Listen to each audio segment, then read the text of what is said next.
keynote speakers like Senator Ted Cruz and Donald Trump, the great one, Mark Levin, Sarah Palin, Phil Robertson, Glenn Beck. We're also being joined today by former Congresswoman Michelle Bachmann. We have a lot of congressmen and senators and other people who are speaking. So they can get their message out. We have to be mindful of the fact that the signage has to stay down below the cameras, or the cameras won't be able to help us get the message to the rest of America. All right. Thank you for the people from Georgia. That's my home state. Okay. We're here today to let Congress know that we do not want this Iran nuclear deal to go into effect. That's what the messaging is on. Let's keep the focus on that. If people try to interview you and stop you and talk to you about anything else, keep the focus on that message today. All right. I have just a very special. I need to thank a few people who've helped make this possible, in addition to the Tea Party Patriot supporters and donors. And again, thank you so much, Tea Party Patriot donors, for making this possible. We've had a few coalition partners who've really stepped up to the mat today and help us out. And I want to thank these people. Dave Bossy and Citizens United. They helped get Phil Robertson here. Steve Bannon and Breitbart helped us get some additional security here to help out. We really appreciate that. The folks at Conservative Review have been very helpful to us, and I just want to extend a very special thank you to Conservative Review and Carrie. And also to Brent Bozell and David Bozell and For America, who've been a terrific coalition partner, and we really appreciate them. They've asked for nothing in return. Thank you. And I'd like to take just one moment and let you know that one of our special donors at Tea Party Patriots, most of our donors donate an average of $40 a piece. We had one donor who typically donated a bit more than that every other month for the past few years. His name was Terrence Murphy, and he died at the beginning of August. And I just want to extend a special thanks to his family and his friends for sharing Terry with us.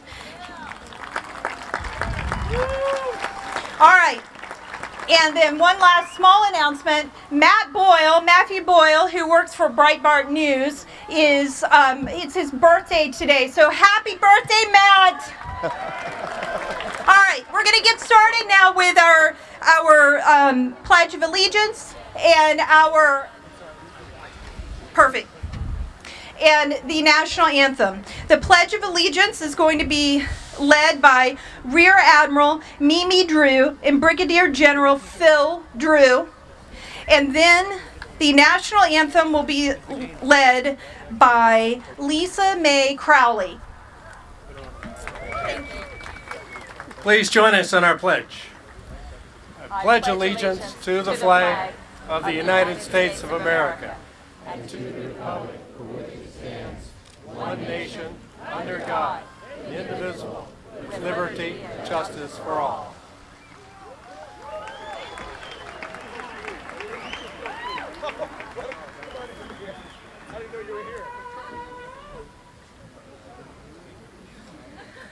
Oh, say, can you see by the dawn's early light what so proudly we hailed at the twilight's last gleaming, whose broad stripes and bright stars through the perilous fight o'er the ramparts we watched were so gallantly streaming, and the rockets' red glare, the bombs bursting in air, gave proof through the night that our flag was still there.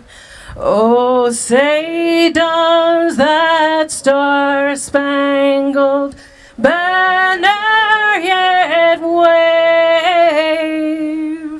o'er the land of the free and the home of the brave. God bless America. Thank you. And next, Amy Brighton, who is from Ohio, is going to lead our invocation. Let's bow our head and our hearts. Heavenly Father, we are a needy people. We are a needy nation. And we thank you, Lord, that we live in a country where there is freedom and liberty. We thank you today for this day and for all the people who made this possible.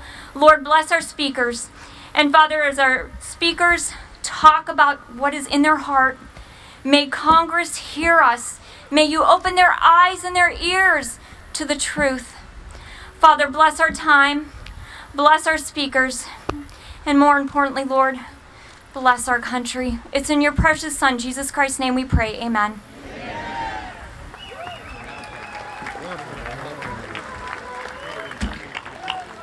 All right. One last thing before we get started. Take out your cell phone, which I forgot to bring mine up here because I don't have pockets. I'd like you to take out your cell phone and text to the number 38470. Again, the number is 38470. Text the words all together, end the Iran deal. End the Iran deal. 38470. That will help us know how many people are here today. So please text that number 38470 and all one word, in the Iran deal. Our first speaker today is new as an official member of Tea Party Patriots, but has actually been a part of this Tea Party movement and supporting Tea Party Patriots for many years. His wife, Sarah, attended the first Tea Party event in front of the White House back in 2009, in late February of 2009. He is a member of the board at Heritage for America Media Research Center, and he also recently accepted a position as the chairman of the board for Tea Party Patriots. He's a former executive. He has experience with Wall Street. He understands how dangerous and difficult it can become when big government, big labor, and big business team together and don't look out for personal and economic freedom. And he's going to be our first speaker today. Please join me in welcoming Bill Walton.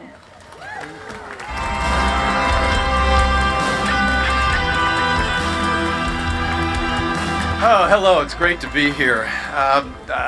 Jenny mentioned I have a background in Wall Street and business, and one of the things we hope to do with the Tea Party is get more people from that world stand here with us for our freedoms.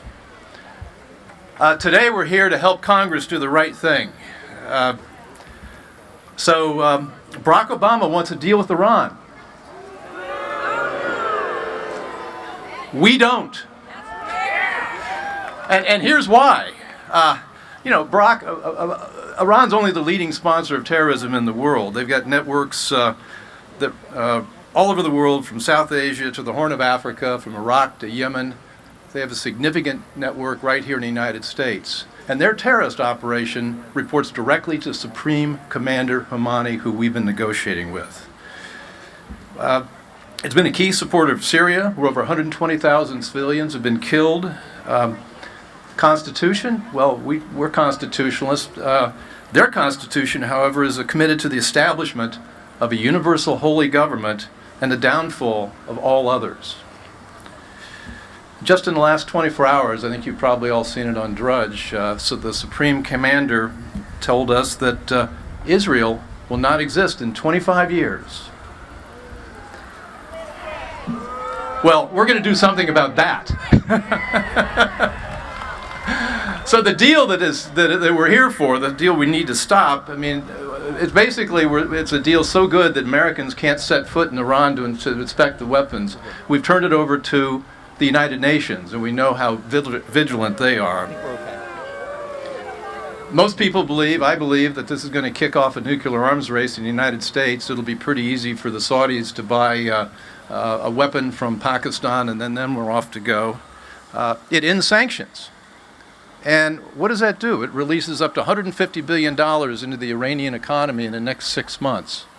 Put that in perspective. The entire economy in Iran is up $400 million.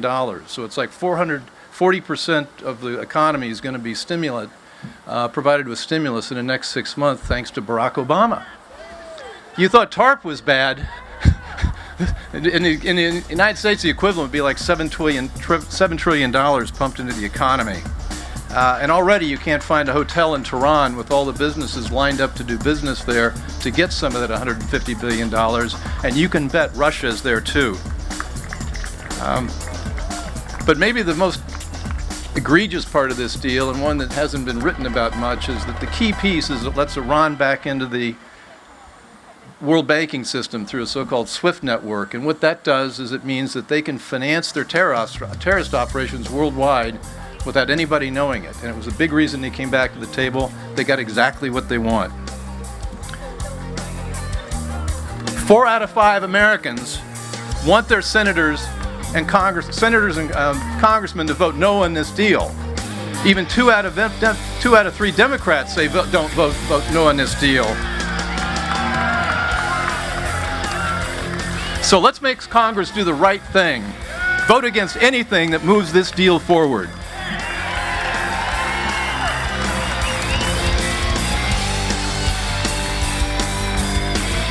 Thank you so much, Bill Walton. Next, we're joined by the president of the Zionist Organization for America, Morton Klein.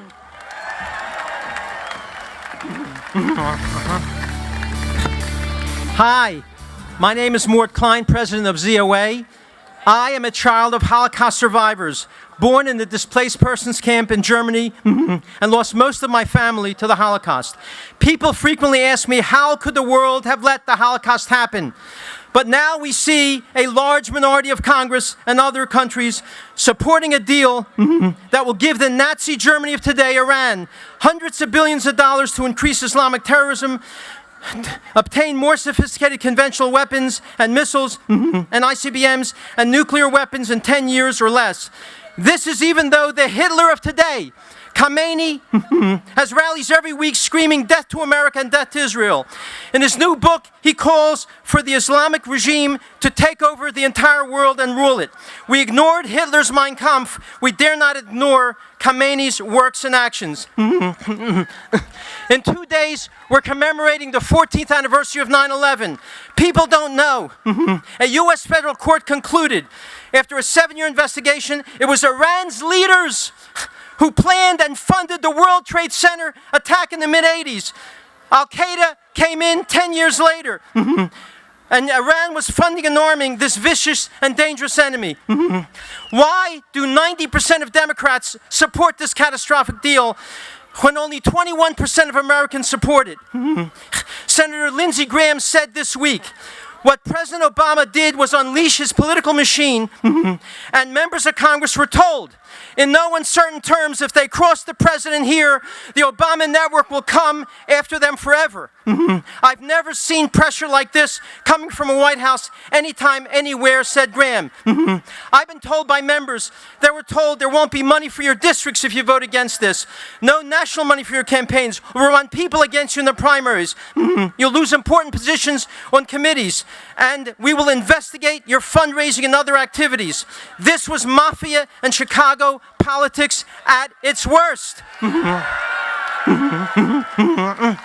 Finally, why is President Obama doing this?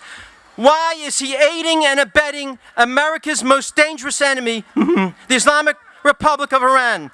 Let's very briefly examine his record on his attitude to radical Islam to determine what evidence requires us to believe.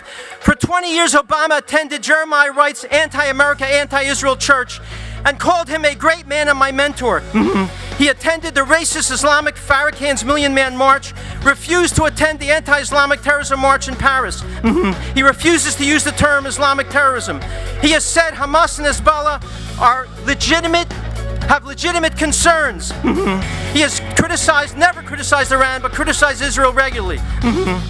He went to get rid of Mubarak, refused to get rid of the leaders of Iran.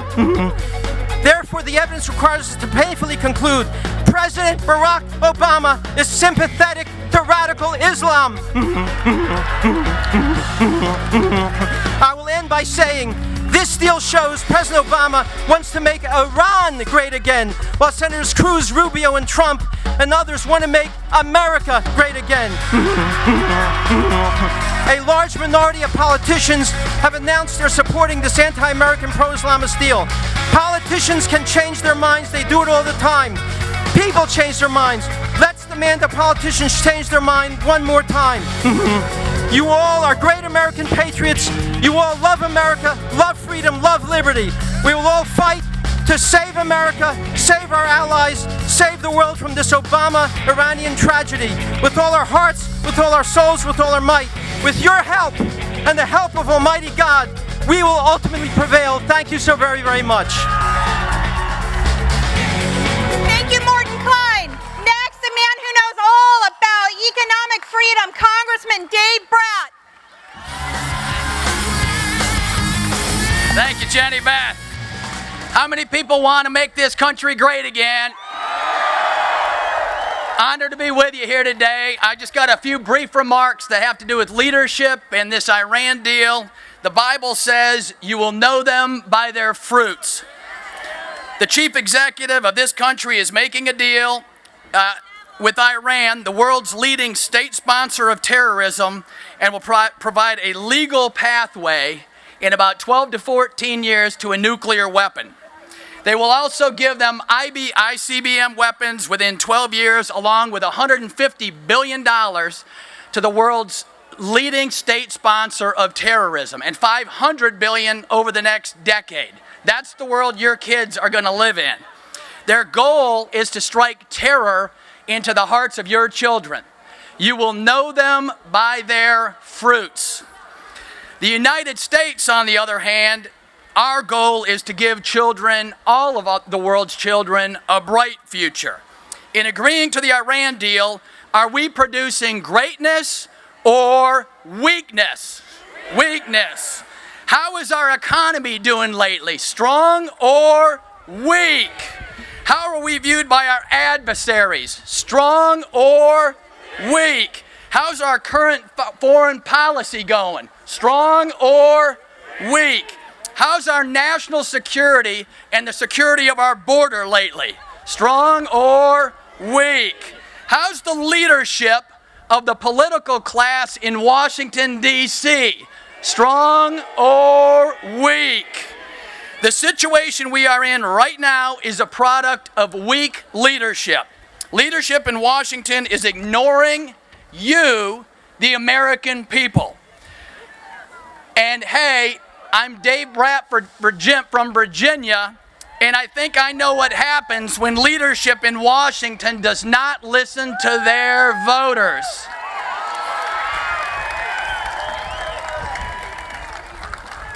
As with the budget process last year and again this year, we now find ourselves in the last minute making split decisions on huge issues that will affect the very destiny of this nation. We need to stop this deal right now. A few weeks back, I voted against Corker-Cardin because it did not follow the Constitution. Today, the Senate should be voting up or down on a treaty. Leadership got us into this mess, and they're the only ones that can get us out. President Obama has not submitted all the information and all the side deals linked to the Iran deal. Mitch McConnell and John Boehner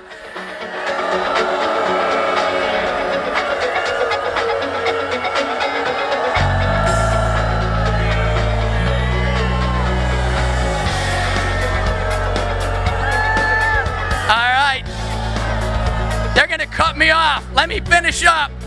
McConnell and Boehner need to give Congress 60 days to review all the information. We need to make this deal a great deal and get a deal that projects American exceptionalism once again. Let me end on a strong note. Hint, the answer is strong. What's the character of the American people standing out here today? Strong. What kind of nation and future will you leave your children and grandchildren? Strong. What kind of deal do you want and demand with Iran? Strong. God bless you. God bless the United States of America. Thanks for letting me say a few words. God bless you.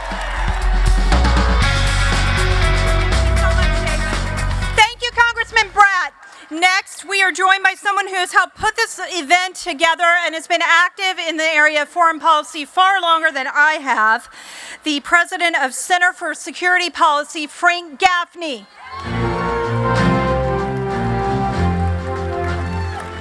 Thank you, and thank you to Jenny Beth and to the Tea Party team and to all of you representing Americans across this country by the millions who do not want this deal. I want to just share with you an insight. There was a courageous Democrat in the United States Senate by the name of Bob Menendez. When he announced that he would not support this deal, despite the pressure, despite the coercion, despite the prosecution, he said, "My name will not be on this bomb." We have here examples of two senators whose names will be on the bomb: Bill Nelson, Barbara Boxer. But the question is, ladies and gentlemen, if the Republican leaders of the United States Senate and House do not stop this deal, which they can, their names will be on the bombs. Mitch McConnell, John Boehner, that must not happen.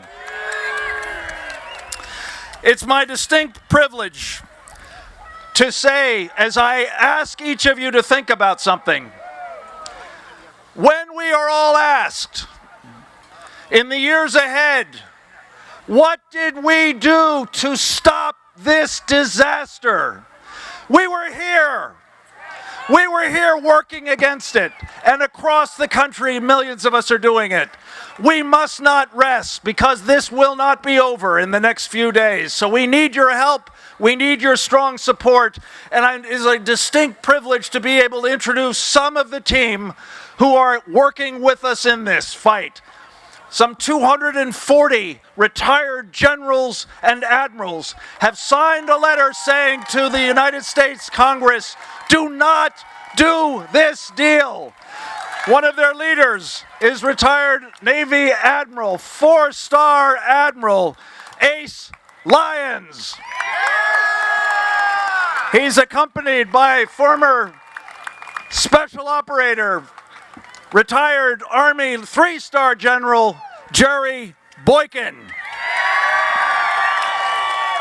And two others, retired Rear Admiral Mimi Drew, United States Navy, and Brigadier General Phil Drew, United States Air Force. Welcome to them, and God bless you. Okay.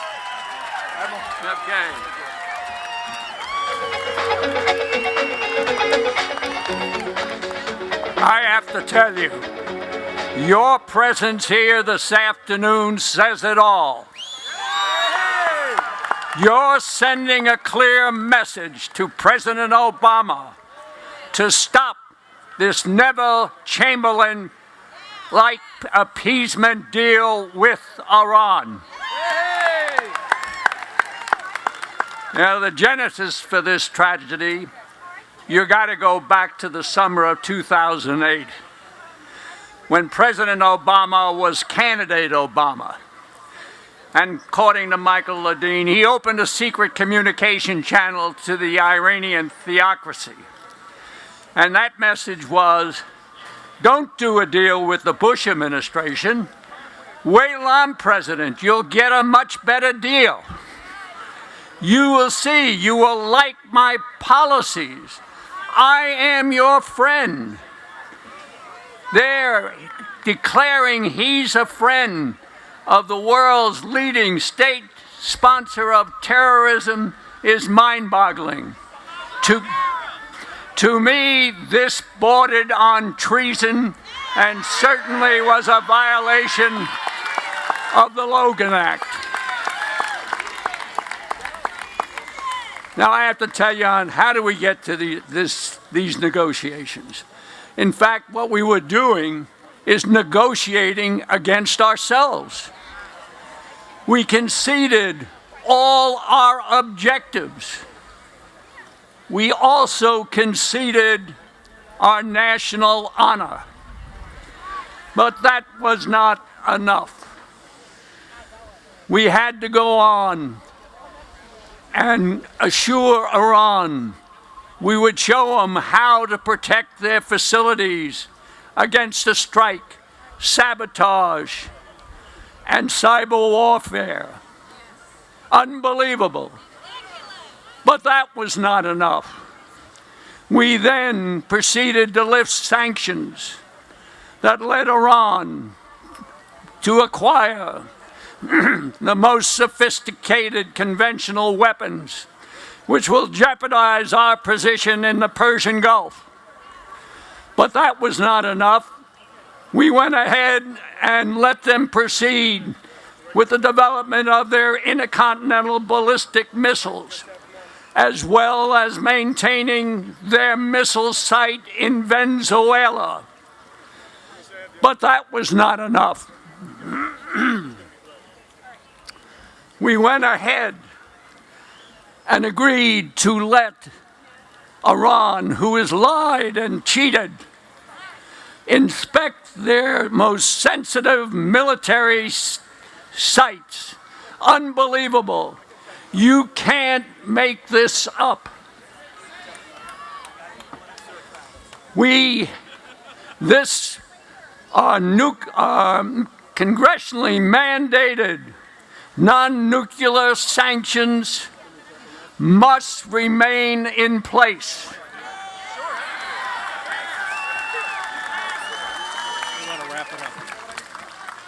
And if the 60-day clock ever does get started, Congress must torpedo this deal.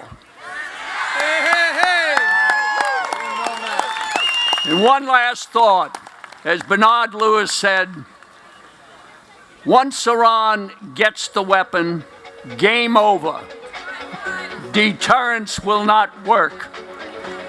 Great to be with you, and God bless America.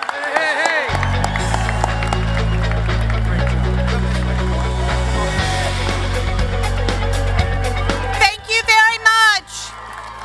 All right, we've got a couple of really special speakers in just a moment. First, we have the Executive Director of Veterans Against the Deal, Michael Pregent. Please welcome Michael Pregent.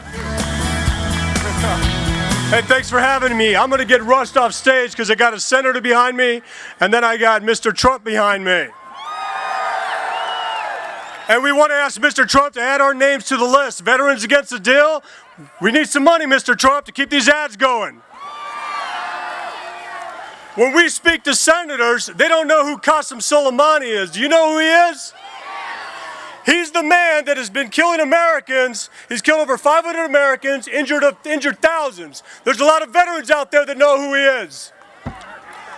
If a senator or a politician doesn't know who Qasem Soleimani is, they can't vote for this deal. If they know who he is, they won't vote for this deal. He is the uniformed Osama bin Laden. He's the one that's going to get all this money. He's the one that's going to get to be able to buy advanced weapons. And more importantly, he's going to be able to travel to the Middle East and North Africa to continue Iran's export of terrorism. That's not a good thing, is it? When we meet with senators and congressmen, they say they're conflicted. We say, good. That means you know you're making the wrong decision. We have veterans going back to '79. We have hostages from the Iran hostage crisis. We have family members who lost Marines in Beirut. We have Americans that lost their lives and their buddies in Iraq. And we have Americans that are still in harm's way in Afghanistan because Iran continues to fund the Taliban. Veterans Against the Deal, we don't believe that any vote that has come out for this deal is a safe vote. We believe we can change minds until they actually vote. We need your help doing that. Iran is cheating every day. The administration has all the evidence they don't want that Iran is cheating every day. And Iran has all the information they need to know that this administration will not do a thing the next 16 months. We're seeing that now. I'm going to get off stage so two great Americans can follow, but thanks for your support. Thank you, Michael Pregent. So Tea Party Patriots decided we were going to do an event on the West Lawn of the Capitol in September, back in May. And in July, a special senator who's been a friend of Tea Party Patriots since he was elected to the Senate had a coalition meeting with about 60 different groups. And he invited me to speak at that meeting, and I told him and the others that we'd be doing this event and wanted everyone to be able to participate. And so Senator Cruz has been leading the effort on this in the Senate. He's a great friend to the Tea Party movement, a great friend of Tea Party Patriots. He stands for freedom in America. And it's my pleasure to welcome Senator Ted Cruz. We don't get fooled again.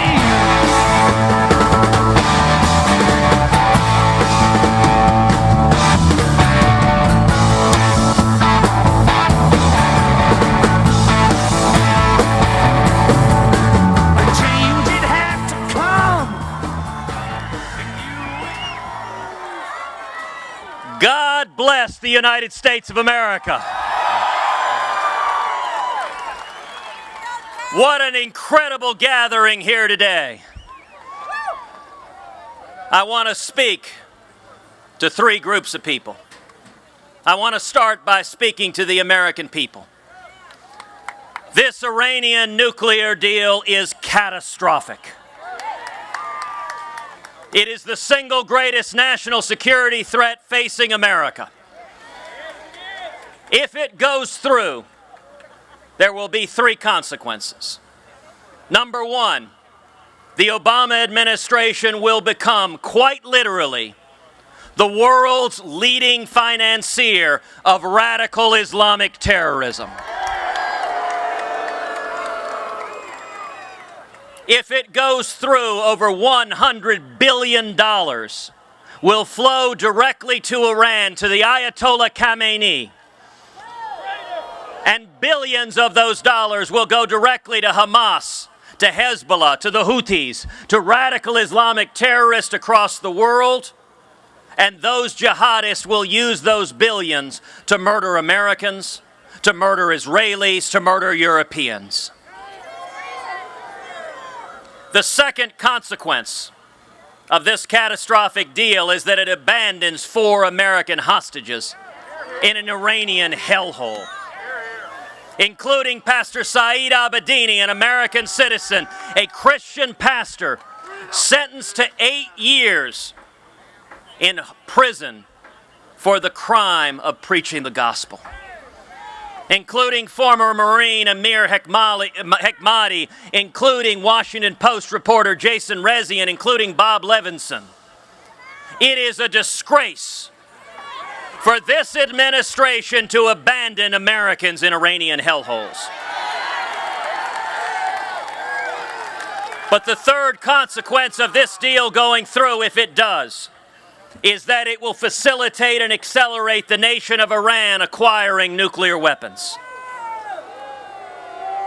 There is no greater threat to the safety and security of America.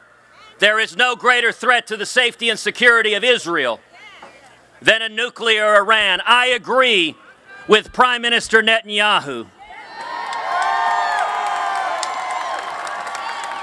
that a nuclear Iran poses an existential threat to the nation of Israel. And let me be clear, when he says existential, he doesn't mean a bunch of Frenchmen in black berets chain smoking. He means literally going to the very existence of Israel. When Prime Minister Netanyahu addressed a joint session of Congress, a joint session that President Obama boycotted, that Vice President Biden boycotted, that every member of the cabinet boycotted. I participated in a panel discussion with Elie Wiesel, the Nobel laureate, the Holocaust survivor.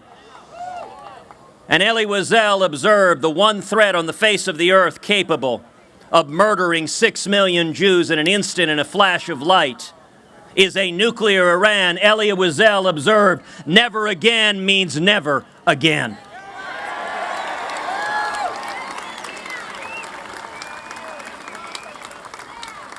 The second group I want to address are Democratic senators and Democratic members of Congress. Right now, today, 42 Senate Democrats have come out in support of this deal. It is my hope and prayer that every one of those Senate Democrats reconsiders, that they go home and they fall to their knees and they pray tonight.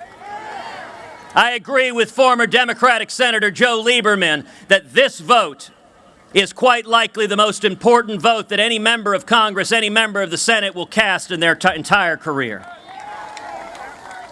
There was a time when there was a tradition of Scoop Jackson Democrats, of JFK Democrats, of Joe Lieberman Democrats, of Democrats who were willing to defend national security.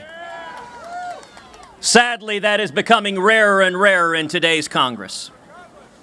So to every Democratic senator, they are facing a choice. Do you value the safety and security of the United States of America? Do you value standing with our friend and ally, the nation of Israel? Do you value the lives of millions of Americans?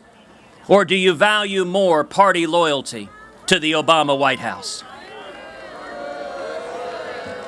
To every Democratic senator who said he or she will support this deal, I ask you to consider, how will you look in the eyes of the mothers and fathers of our soldiers, the hundreds of soldiers, American soldiers, who were murdered in Iraq with Iranian IEDs that came from General Soleimani?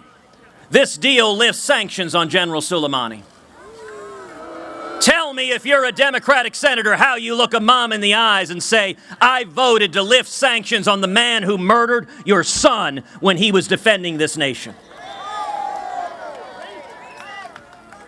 But beyond that, when we talk about terrorism, it's worth remembering that if this deal goes through, we know to an absolute certainty, people will die. Americans will die, Israelis will die, Europeans will die. Osama bin Laden never had $100 billion. He was filled with bilious hatred and, using rudimentary tools, murdered nearly 3,000 Americans on September 11th, 2001. We're now talking about giving the Ayatollah Khamenei, a theocratic homicidal maniac who hates America every bit as much as bin Laden did, giving him $100 billion to carry out his murderous plan. I want to ask every Senate Democrat, how will you look in the eyes of the mother or father or sons or daughters of those who are murdered by jihadists, those Americans who are blown up, those Americans who are shot, those Americans who are killed, those Israelis who are murdered? And let me be clear, if you vote to send billions of dollars to jihadists who have pledged to murder Americans, then you bear direct responsibility for the murders carried out with the dollars you have given them.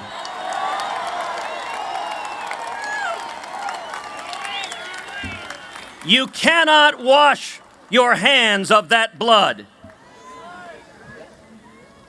And let me say to Republican leadership, well, hold on. I come not to bury Caesar, but to praise him. I want to give a path forward. There are two men in Washington, D.C. who can defeat this deal. Their names are Majority Leader Mitch McConnell and Speaker John Boehner. Under the terms of the Corker-Cardin review legislation, the clock does not begin ticking until the president hands over the entire deal, and he has not handed over the side agreements. What that means is that all that has to happen is for Mitch McConnell and John Boehner to say the congressional review period has not started. Under federal law, it is illegal for Obama to lift sanctions.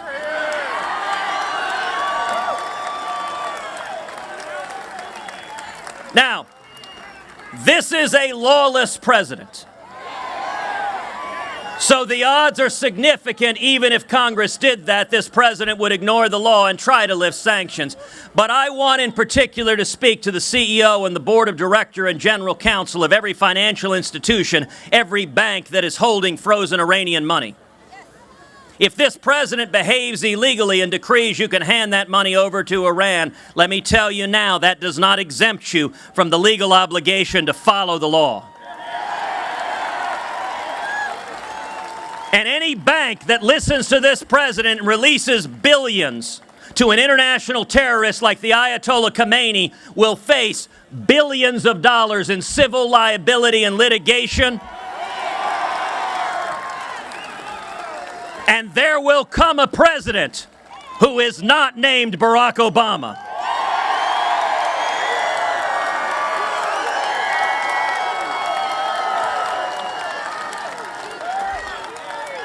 Mitch McConnell and John Boehner can stop this deal if they simply enforce federal law.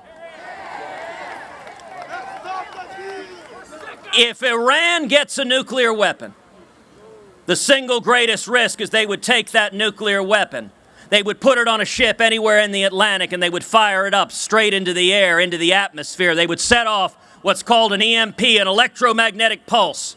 It would take down the electrical grid on the entire eastern seaboard and kill tens of millions of Americans. We can stop that.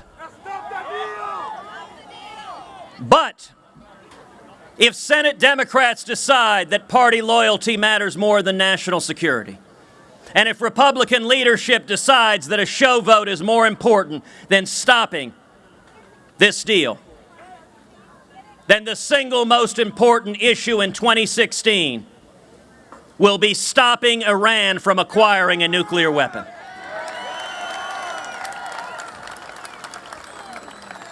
And any commander-in-chief worthy of defending this nation should be prepared to stand up on January 20th, 2017 and rip to shreds this catastrophic deal.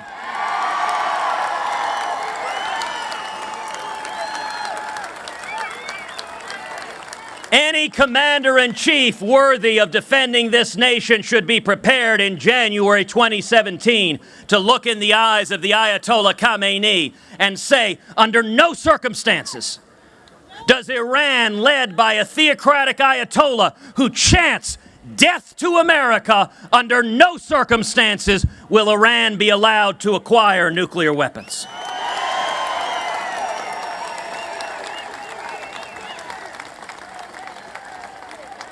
And if Iran will not stop its nuclear program, we will stop it for you.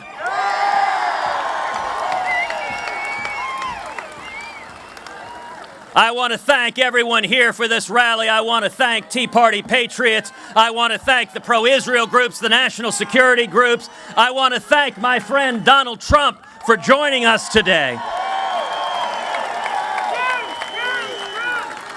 I want to thank the leaders of Congress who are here, and I want to thank the American people. Let's rise up and tell every elected official in Washington, no more talk, no more show votes.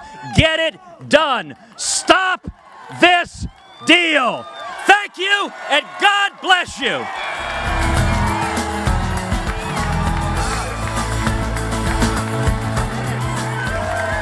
Thank you, Senator Cruz.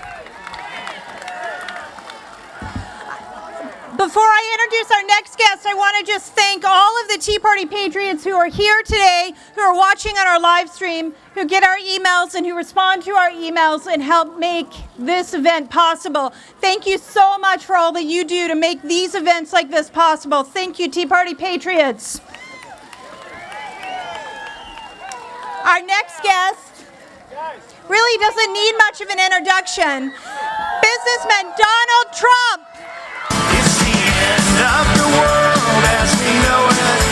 It's the end of the world as we know it. It's the end of the world as we know it. Thank you very much, everybody. It's such an honor. I was called by Senator Cruz a few days ago, And he said, do you think we can get a really good crowd out here to protest this incompetent deal? And I said, boy, can we get a crowd. And that was 3 days ago, and look what shows up. And I want to thank you. I want to thank you. So I've been doing deals for a long time. I've been making lots of wonderful deals, great deals. That's what I do. Never, ever, ever in my life have I seen any transaction so incompetently negotiated as our deal with Iran. And I mean never. Now, Ted and everybody else have gone through all of the details, and we can talk about the 24 days, which is ridiculous. We can talk about the $150 billion, which, by the way, they get, even if the deal isn't approved, they get it just for going to the table. We can talk about the fact that we have 4 wonderful people over there, and frankly, they're never going to come back with this group. And I will say this, if I win the presidency, I guarantee you that those 4 prisoners are back in our country before I ever take office. I guarantee that.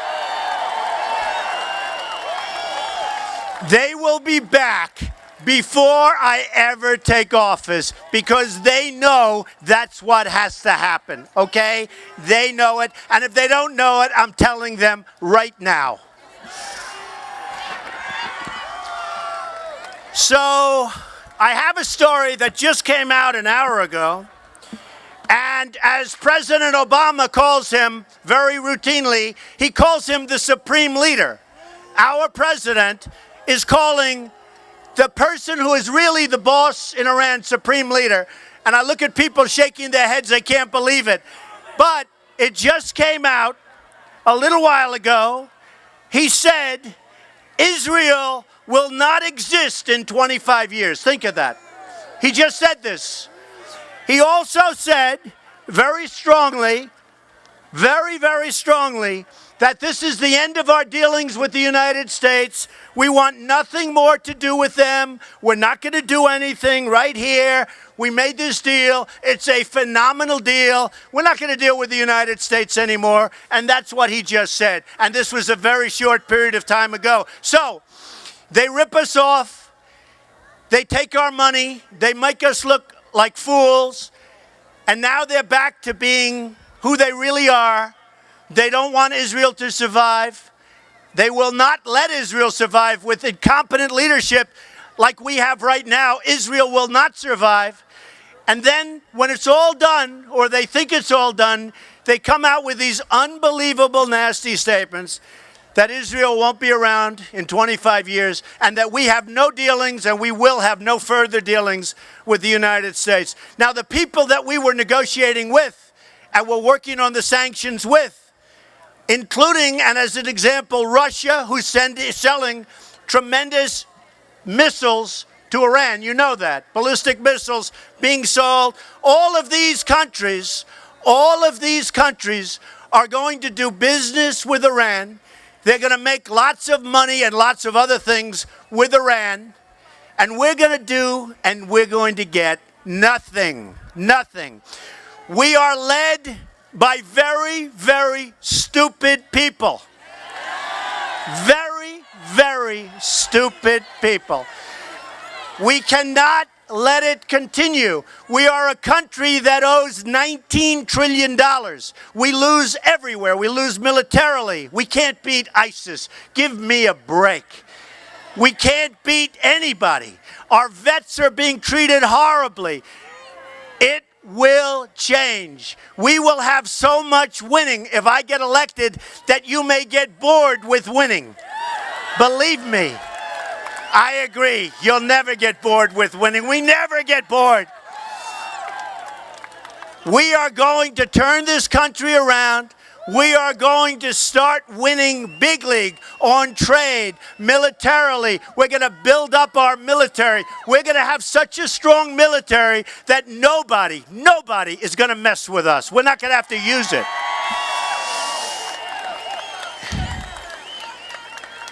I really, really appreciate this tremendous crowd. We are going to make America great again. Thank you. Thank you very much. Thank you.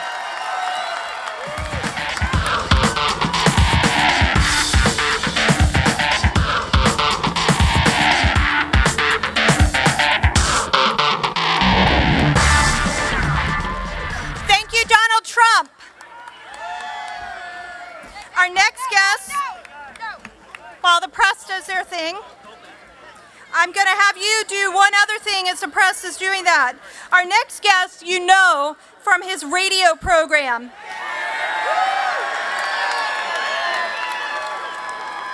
He's a friend of Tea Party Patriots. He's a friend of the freedom movement, the liberty movement. He's written extensively about it.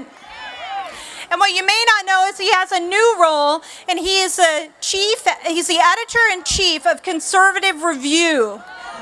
And you can get information from Conservative Review just by going to conservativereview.com. And just to make sure you remember that, because you're never going to because it's so hot out here, take your phone out and to the number 38470. Again, 38470. Text the word Levin. Just text Levin to 38470. That'll give you information on what he has going on. Our next guest is a friend of yours, a friend of Freedom's, and a friend of mine, Mark Levin.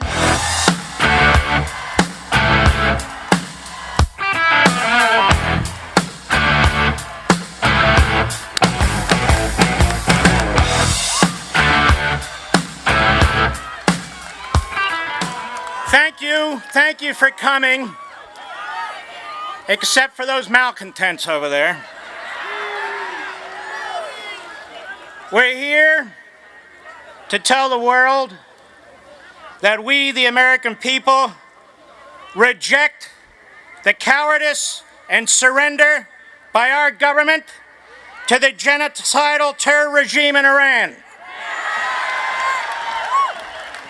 We are here to tell the world that we, the American people, are more resolute than ever. We are more resolute than ever to destroy those who threaten to wage war against us, our society, and our ally Israel. This enemy makes a grave error in confusing the appeasement of a president and a Democrat Party and the capitulation of a Republican Congress with the strength and fortitude of the American people. Never before has a president of the United States, never before has a political party consented to funding and arming the enemy. Never before has a president entered into agreements with a terrorist regime that holds Americans hostages, that has killed and maimed thousands of American soldiers, and that seeks nuclear weapons and ICBMs to attack his own country. Barack Obama makes Neville Chamberlain look like George S. Patton. This phony deal allows the Iranian terrorist regime to inspect its own nuclear sites, to continue uranium enrichment, to build advanced centrifuges, to perfect their ICBMs, to spend $150 billion on terrorism, and in the end, to secure nuclear warheads.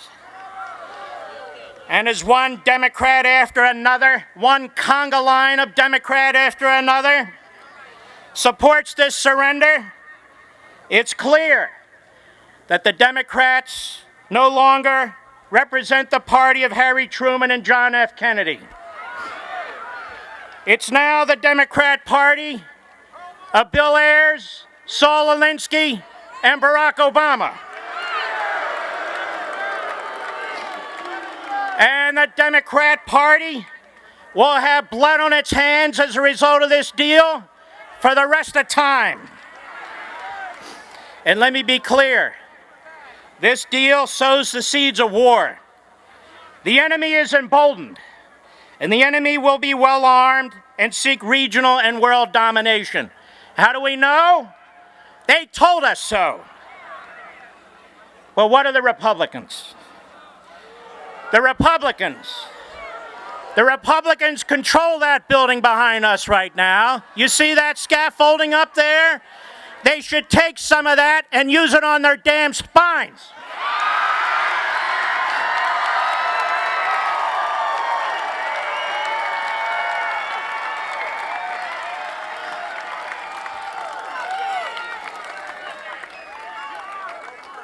The Republican Party, particularly the leadership, has abandoned the Constitution and the treaty power of the United States Senate.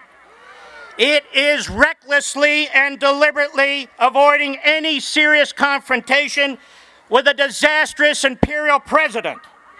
They can stop this. They can invoke the treaty clause right now.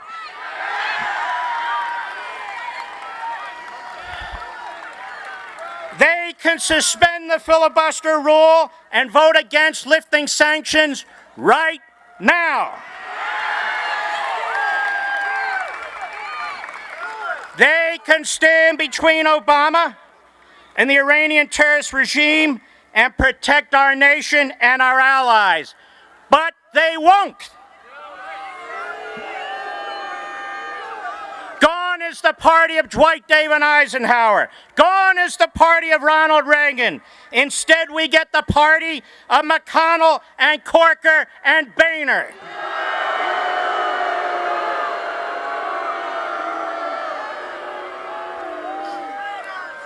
Tell the Republicans, this is not about getting along with Obama. It's about stopping Obama. It's about Americans' interests. It's about our children and the future generation. And a final word. Let me warn the 7th century throwbacks who like to chant death to America in their home country. We Americans have been threatened by better than you. We Americans have been threatened by forces far stronger than you. And we've obliterated every damn one of them.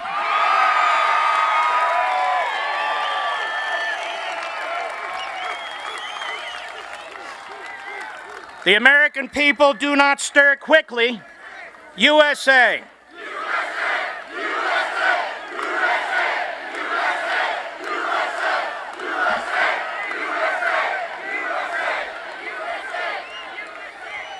And so they can hear us in Tehran. The American people do not stir quickly. But when we do stir, you will regret it. Tell the Republicans in Congress it's time to step up, enforce the Constitution, and stop this fraudulent deal. And God bless you and God bless America.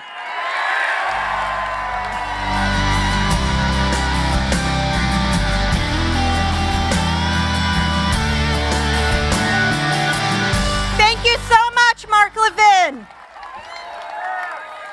I'm going to introduce to you someone who's going to be helping me with the emceeing. This is Andrew Langer. He's with the Institute for Liberty. He's helped with these events before, and I'm really appreciative for him stepping up very quickly late last night or early this morning to help out. And I just want you to know who he is because he's going to be filling in just a moment. Our next speaker is, thank you, is Penny Nance with Concerned Women for America.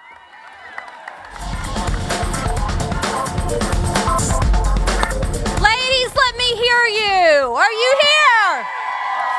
We are here, Concerned Women for America. We're the nation's largest public policy women's organization. And as smart women, we oppose this deal. Are you with us? Are you with us? Let me hear you.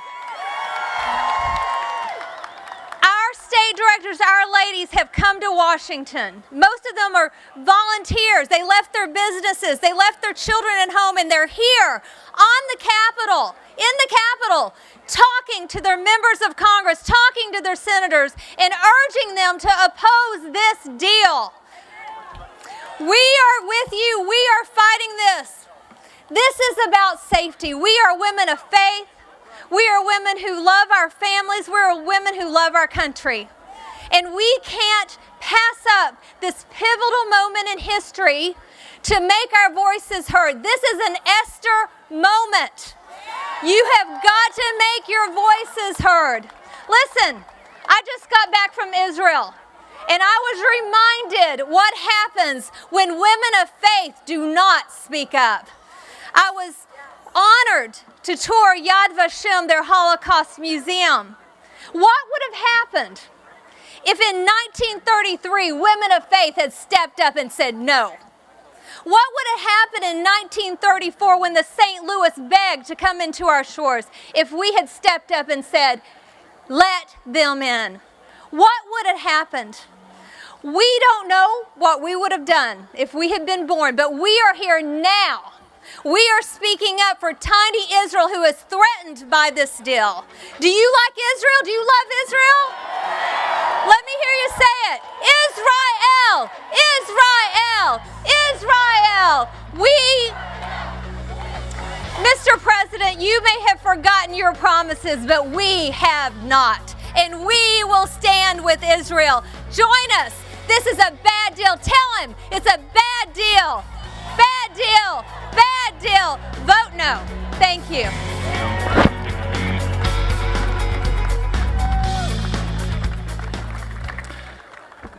Well, we need to always get context in this. Before I do this, I just want to say, you know how I know God is on our side right now? It's because the sun is behind those clouds. So thank God for that. Our next speaker will give us some greater context in all of this. He's a former director, Central Intelligence, and I want to make sure I get this correct. He is the chairman of the Foundation for Defense of Democracies, Jim Woolsey.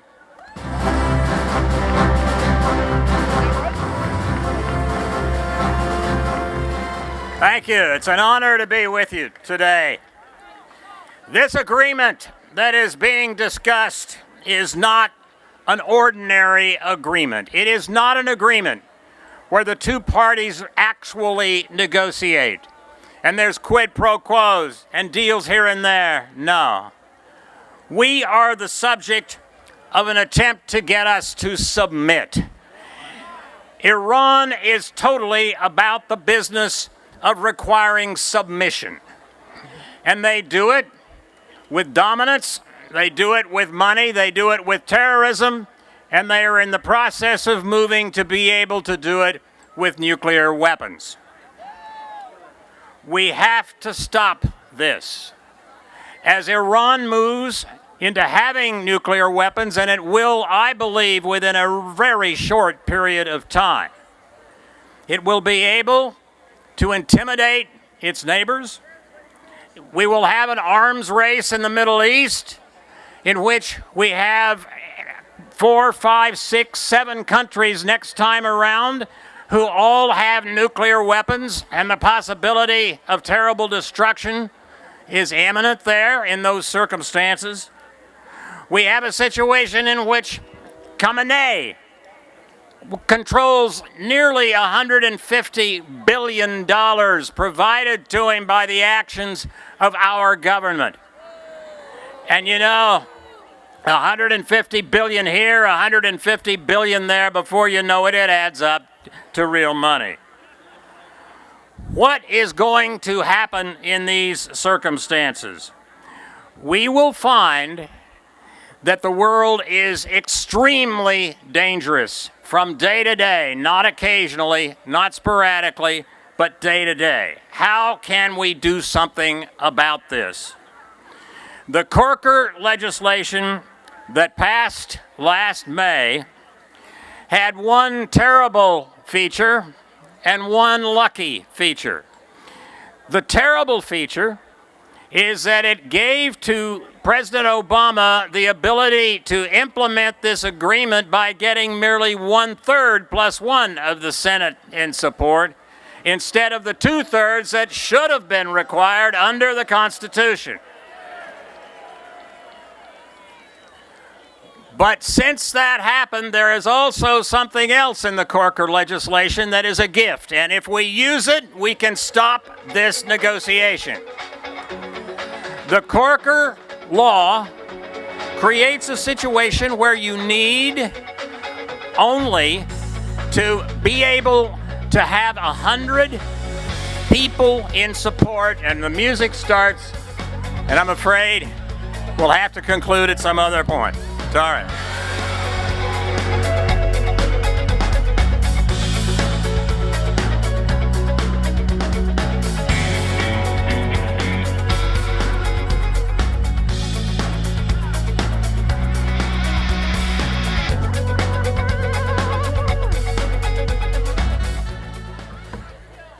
Thank you very much, Mr. Woolsey.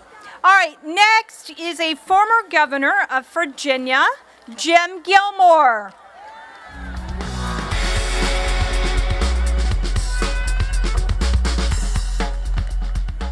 Well, good day to all of you all.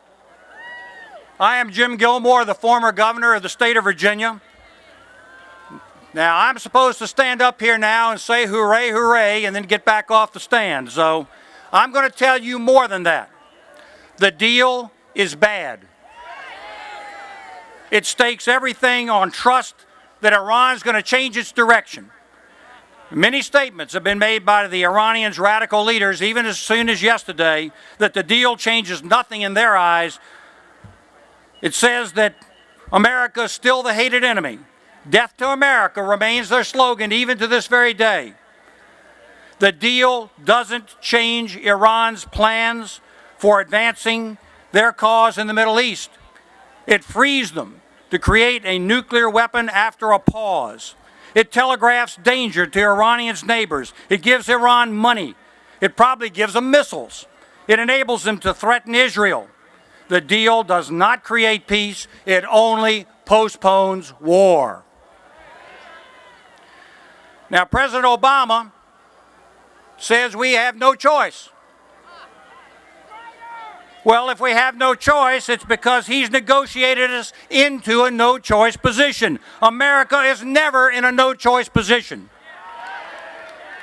This is America.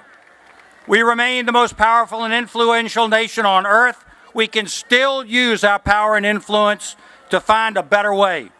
And don't let them tell you that we've been abandoned by our allies, so we have no other choice. We have plenty of allies out there if we will just stand up and lead.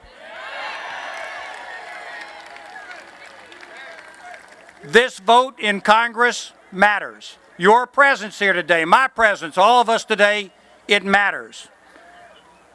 We can't fix this problem in the future unless we have a vote of disapproval now. This is a treaty. This is a treaty and should be subject to a two-thirds approval under the Constitution. But because of the Corker Amendment that Mark Levin was talking about, we're now required to get a majority to disapprove it. 60% to block, 60 votes to block a filibuster, and 2/3 to overcome Obama's veto.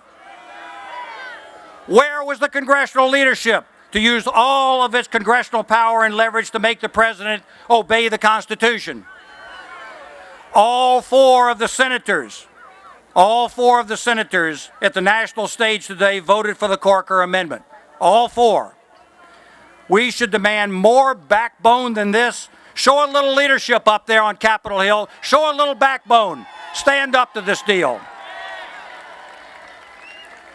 The deal is not the end of the Iranian danger. It's the beginning. I believe that we have to show the leadership and experience to prepare us for the coming crisis. If the deal continues to threaten our future, it will be altered or discarded in the future. The congressionally opposed sequester has to come off the defense budget. The American Army, Navy, Marines, and Air Force must be rebuilt to confront the threats that we now face. A new NATO must be created in the Middle East with American leadership to block Iran's expansionist ambitions. The same new NATO must be engaged to deal with the rise of barbaric and barbarism like we see with ISIS. Countries in the Middle East will follow if we lead. And this is where presidential leadership must be spending its efforts, not into succumbing to deals like this one. Now, there's nothing wrong, ladies and gentlemen, with diplomacy. if the right people are conducting diplomacy. Not the former Secretary of State Hillary Clinton, who took no action to deter the danger they were in. Not Secretary of State John Kerry, who became so desperate for a deal that he lost sight of the big picture dangers that this very deal has set in motion. For diplomacy to succeed, it has to be backed by America's ability to credibly use force. It can't succeed with presidential leadership that sets red lines and backs off, with presidential leadership that apologizes, by equating ISIS barbarism to the Christians of the Crusades. The president sent a message of weakness and a lack of conviction in our nation. You might recall, by the way, ladies and gentlemen, when the president made that statement about the Christians in the crusade, I said that was the worst thing I'd ever heard a president say in my entire life. American leadership is indispensable.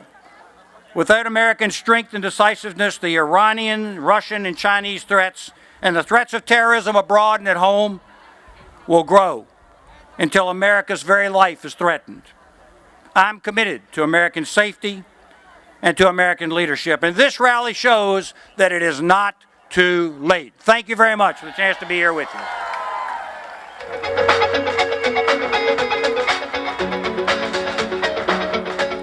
Thank you very much, Governor Gilmore.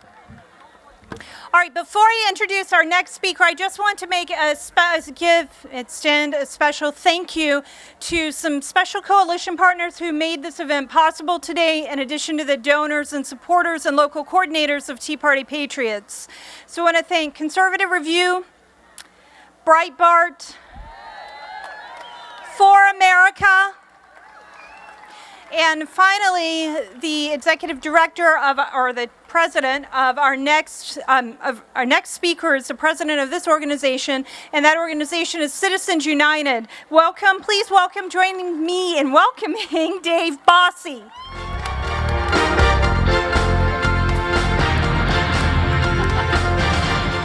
Hey there. Is it a beautiful day or what? Well, let me hear you guys tell John Boehner and Mitch McConnell to kill this deal.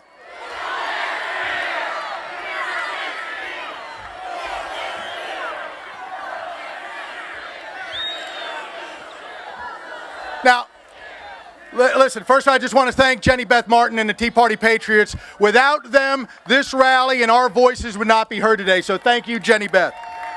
Now, Citizens United and our over 500,000 members across the United States are firmly against this bad deal. It's bad for America, it's bad for Israel, and it's bad for the world. Citizens United has always supported a U.S. foreign policy that is in the mold of President Ronald Reagan's peace through strength.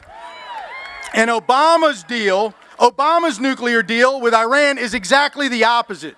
It's exactly the opposite.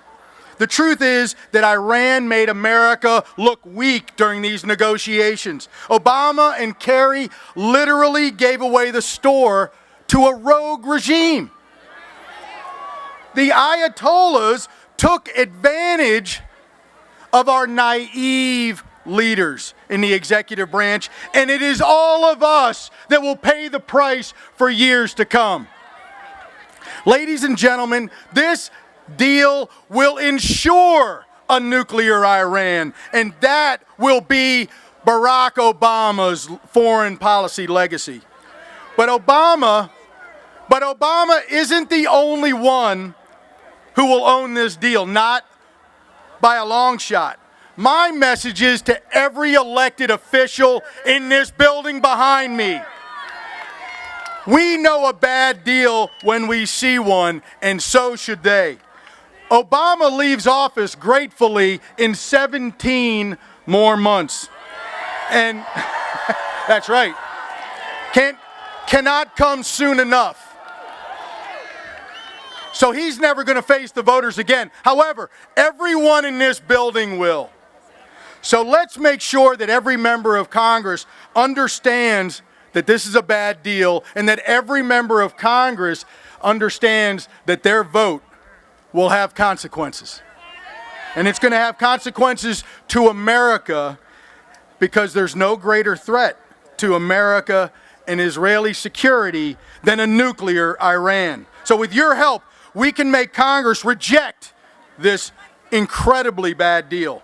Now let's get to work. Ladies and gentlemen, I have the privilege to introduce the next speaker, and somebody I've gotten to know very well over the last year. Our next speaker is a principled and patriotic conservative American, but he is a family man first and foremost. Duck Dynasty's Phil Robertson, the Duck Commander himself, is here today because he knows a bad deal when he sees one. Ladies and gentlemen, Phil Robertson.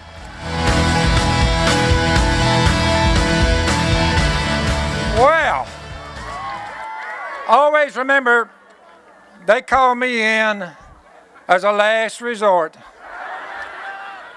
Well, they said God was dead back when I was in college, but he wasn't.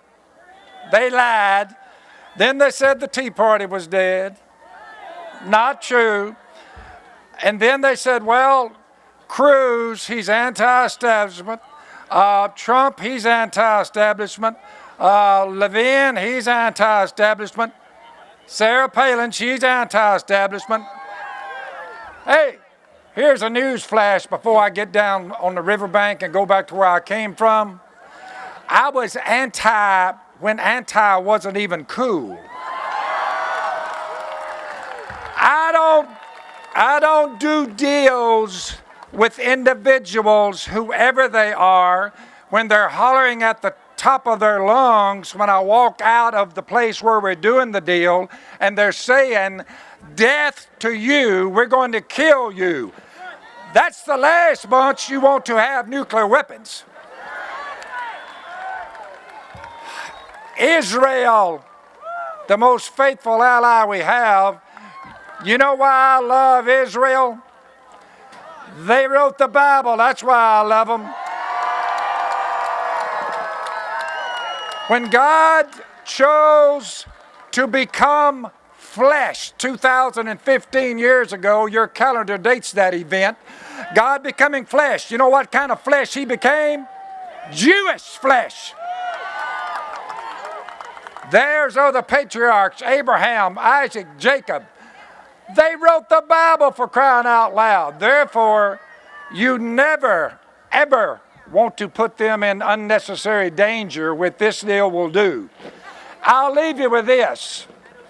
As far as anti goes, listen up. What we are, America, we're anti-corruption. We are anti-ripping babies out of their mother's wombs and selling their body parts. We are anti-perversion, for crying out loud. And we are pro-God Almighty. We're pro-gun. We're pro-get your tail out there and go to work. Therefore, I love you all. God loves you. I think that America, they always say the same thing. That old Robertson guy just too religious. You know what I say? I say America ain't religious enough.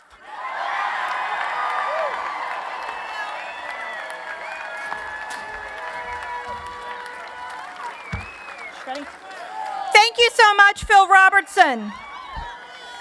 Next, we have a guest who is never afraid to stand up for freedom, to stand up for the Tea Party, and to stand up for patriots all across this country. She loves America and she loves our freedom. Please join me in welcoming Sarah Palin.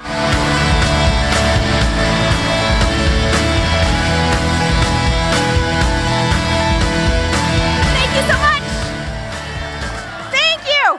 Man, I never thought I'd say it, but I think you all are a lot tougher than Alaskans, being able to be out here. I'm roasting, I'm melting.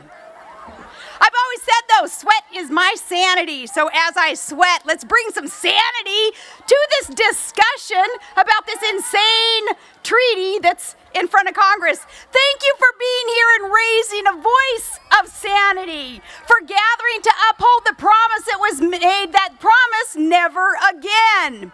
And thank you for gathering as we can, because we are still a free people. And if you love that freedom, thank a vet. We thank you. Oh, and since our president won't say it, since he still hasn't called off the dogs, we'll say it. Police officers and first responders all across this great land, we got your back. We salute you. Thank you, police officers. Okay, of course Obama's deal is insane to anyone but Iranian regime sympathizers. It's betrayal of U.S. hostages. He left them behind. It's betrayal of America. He has strengthened our enemy. The whole premise of this thing, it's wrong. We're negotiating with the braggadocious #1 state sponsor of terrorism.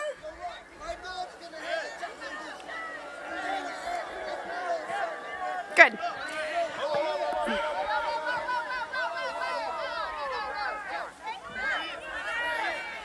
Obama never even clenched a fist against a wicked regime where anti-Semitism and Holocaust denial is official ideology. And with state-sanctioned torture and killing of women just because they're women. Well, stoning, amputations, those things that are just national policy. And what has changed? Nothing's really changed except Hillary Clinton back then. She insisted that Iran is seeking nukes, but now she says, that's okay. She spins faster than one of those thousands of Iranian centrifuges.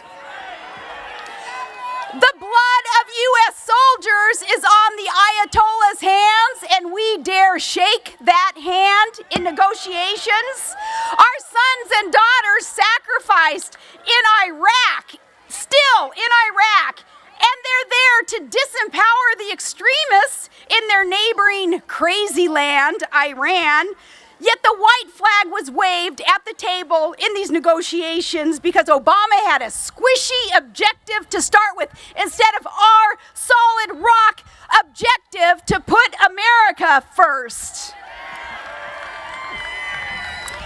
Hey, you guys, remember in 2012? Remember in 2012 when Joe Biden told everybody, our president, he carries a big stick. I promise, it's a big stick. Well, little did we know he was talking about Obama's selfie stick.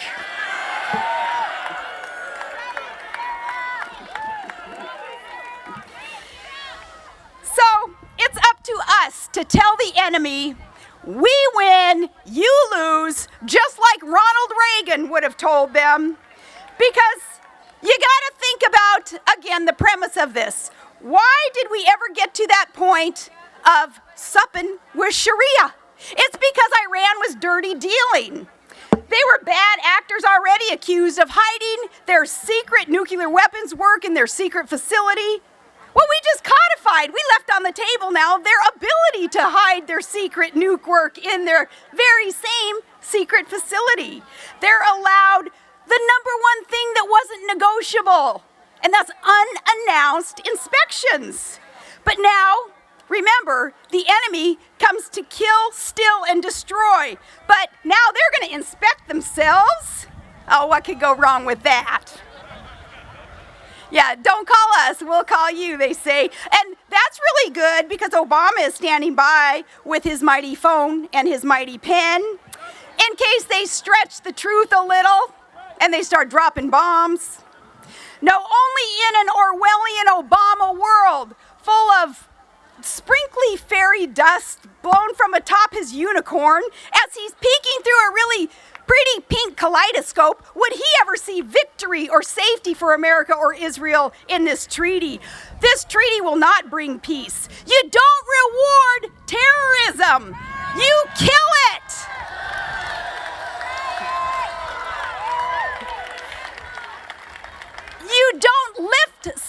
sanctions, you crack down on their assets. You cut off their oil and drill, baby, drill for our own. We don't retreat, we reload against any foe daring to test us, and that is what Iran just did. They tested us. So Congress, you gotta kill the deal. The president is playing you, Congress, again. He so disrespects you, Congress, and our Constitution that he won't even bring the treaty to you wholly. You can't this time, Congress. Gotta pass it to see what's in it. Not this time. The president doesn't trust you, and he doesn't trust us. He doesn't trust Americans to even change our own light bulb of our own choosing. And yet, he'll trust a death cult boasting of its pals, Russia's, increased dominance of the world's uranium supply that's needed for the nukes, and that has been made worse thanks to us gifting our uranium production capability, and that isn't a mistake. That's a mistake. Thanks a lot, Hillary Clinton. It's a mistake so enormous on such a grand crony capitalism scale that I can only compare its enormity to Alaska's Mount McKinley. It's that size.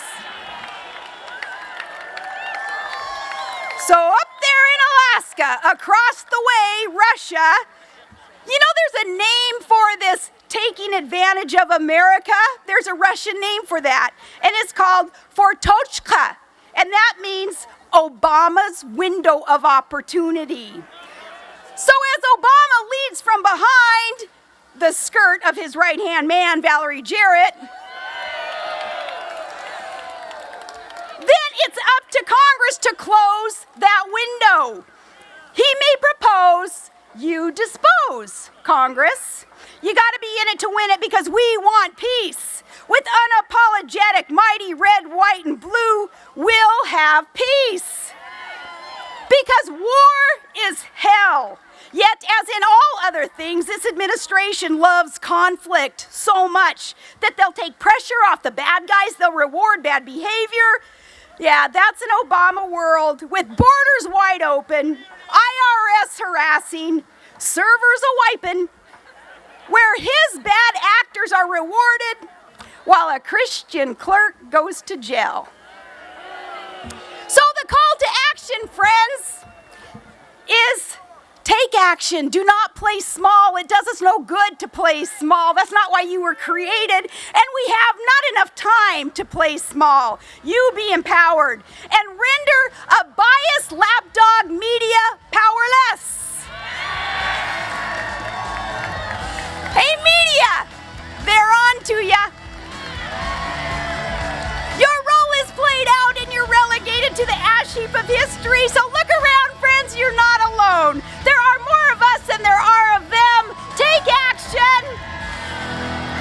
And don't let your praying knees get lazy. God bless you. God bless Israel. God bless the United States of America.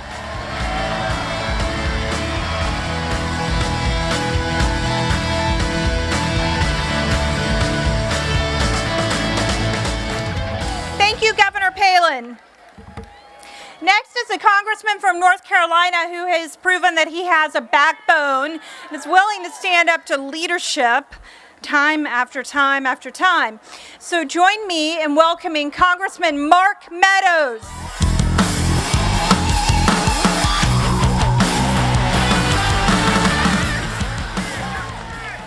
Thank you so much.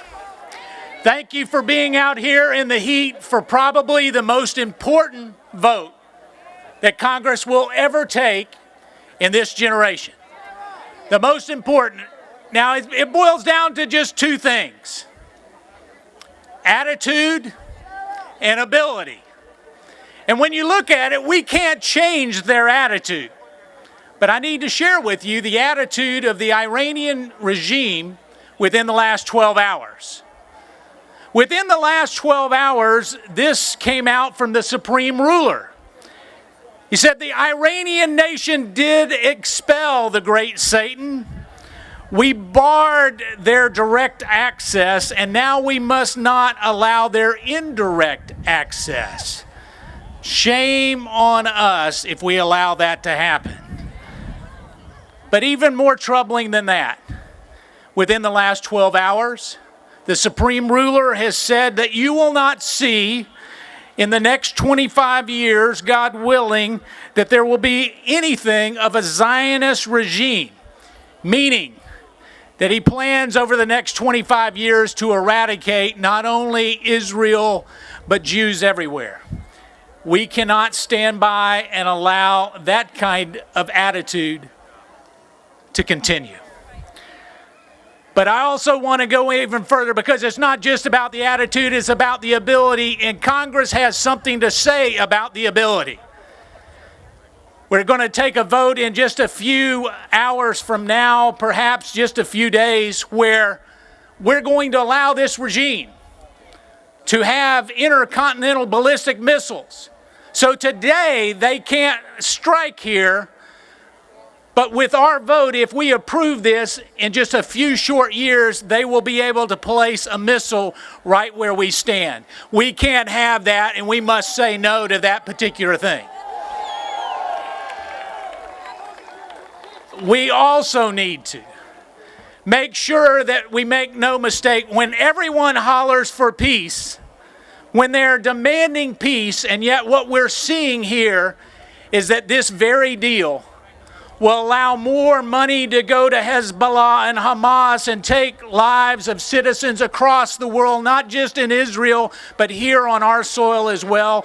There can be no peace with that. But lastly, I would ask you this.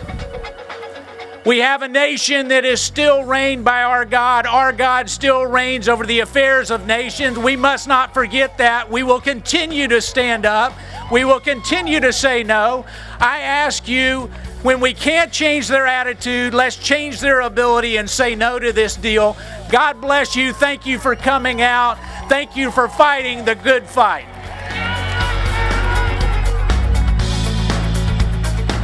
Thank you, Congressman Mark Meadows. Next is the President of Human Rights Voices and the Director of the Toro Institute of Human Rights in the Holocaust. Please join me in welcoming Ann Bayevsky.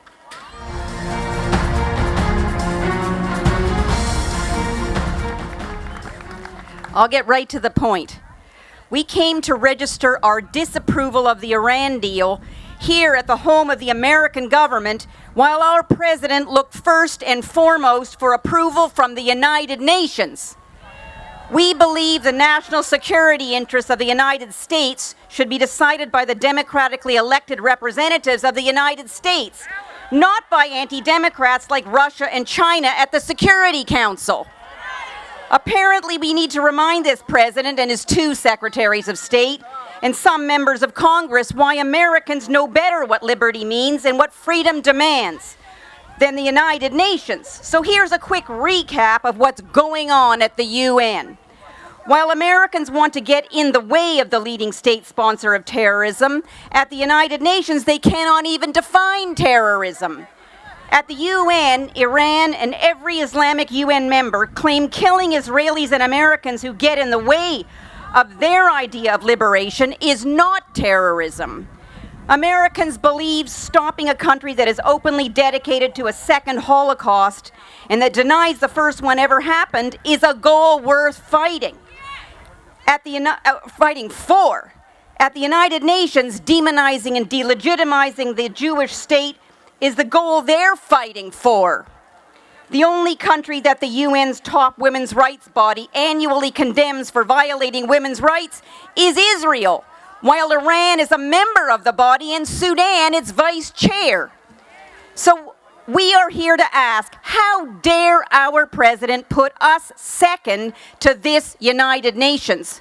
How dare he believe Congress is an afterthought? How dare he think UN approval and congressional disapproval is good enough? Furthermore, not only did our president give the United Nations the first word, his deal gives the International Atomic Energy Agency the last word. To our president, it doesn't matter what Congress does. After all, he promised a veto from day one. To our president and his deal, what matters is the nuclear agency closing the door on Iran's, and I'm quoting it, Iran's past and present race for nuclear weapons come December, which the agency will do after letting Iran inspect itself and answering questions in writing, in accordance with the deal that Congress isn't allowed to see, with a report that Congress won't be able to verify. Outsourcing America's national security to the United Nations and the IAEA is not right, it's not safe, it's not American. And our president thinks Americans' views on the deal don't matter and that Congress is irrelevant. Prove him wrong. The world's leading state sponsor in terrorism seeks the world's most dangerous weapon and is publicly committed to genocide. All American voices matter, today more than ever before, so we demand that Congress get it right. So I ask you, who should be deciding what we need to protect America? The United Nations? The IAEA? Or the people of the United States of America? Thank you.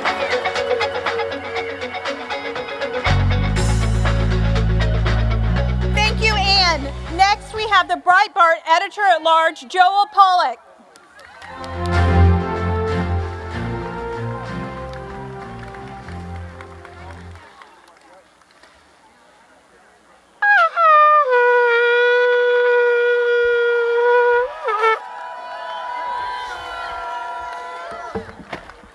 Happy Jewish New Year to the Tea Party. 5 years ago, I stood here with you as we protested against Obamacare. But this is amazing. As a Jewish American, I want to thank each and every one of you for standing up for America and for standing up for Israel. And now, by the power vested in me as Breitbart editor-at-large, I name you all honorary Jews. Congratulations, you now control the world.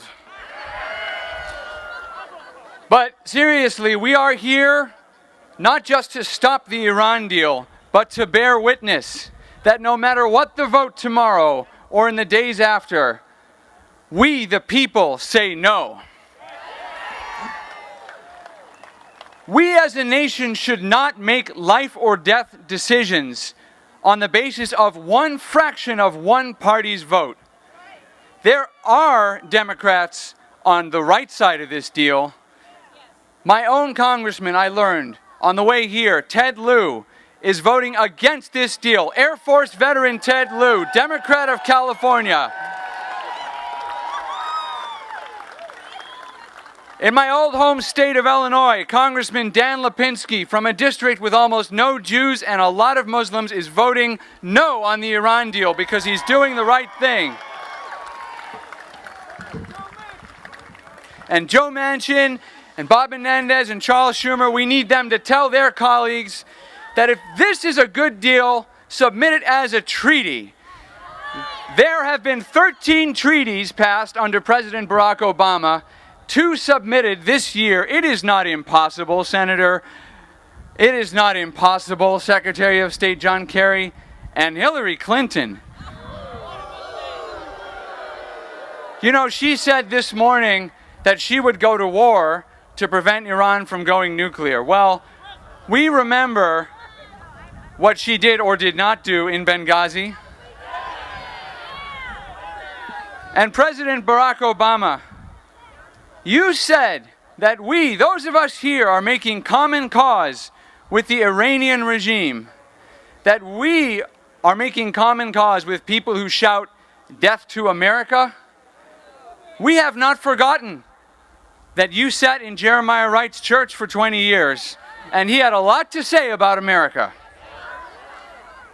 Now, I want to leave you on a positive note because the Jewish New Year is a happy time. The positive note is this: the states can resist the Iran deal. Call your governors, call your state representatives, state senators, and tell them to keep the sanctions in place, to pass constitutional amendments in your states to prevent your tax dollars from going to the Iranian regime. I want to close by blowing the shofar, the ram's horn, one more time.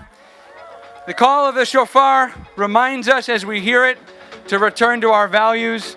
We should remind this Congress to return to the oath they took to the Constitution. Happy New Year. God bless you.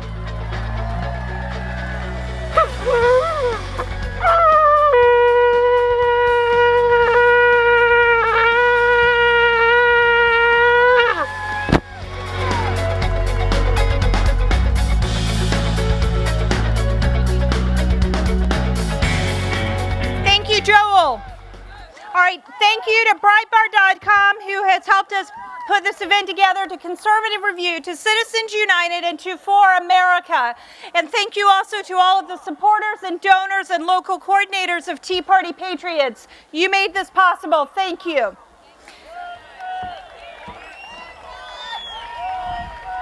Take out your cell phone if you have not done this already, and to the number 38470. Again, 38470. Text, all one word, end the Iran deal. End the Iran deal. So text that right now. It helps us so we know how many people were here today. And next, our next speaker is a friend of this movement, a friend of the Tea Party movement, a friend of the 9/12 movement. Has been named one of Time's most influential people in the world, and has the network The Blaze. Please join me in welcoming our friend Glenn Beck.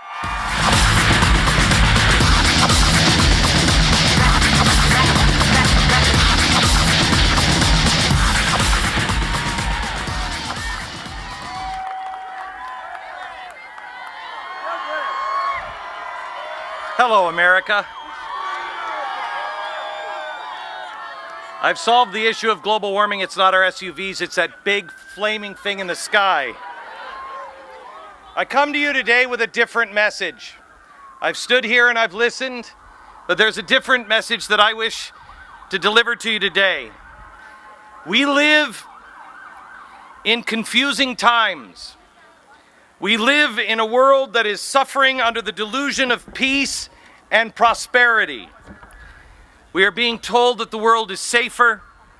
We're being told that the world economy is stable, and that Islamic killers are men of peace. The confusion comes from the abandonment of truth, a truth that has been chased out of our public squares, out of our public buildings, out of the media, our university, and quite frankly, many of our churches as well. But God's timing is divine. If we fail to restore truth, God will do it for us. So today, let's speak truth, God's truth, to the powers of the earth. I don't believe in coincidence. I told you when Benjamin Netanyahu came to Congress and spoke over a year ago, nobody really heard and saw the timing of his speech. When he spoke last year, the Torah portion that was studied that week in synagogues all over the world was the story of Esther. It was God's message to Esther. It was Benjamin Netanyahu's message to America. America has a special role, just like the role of Esther.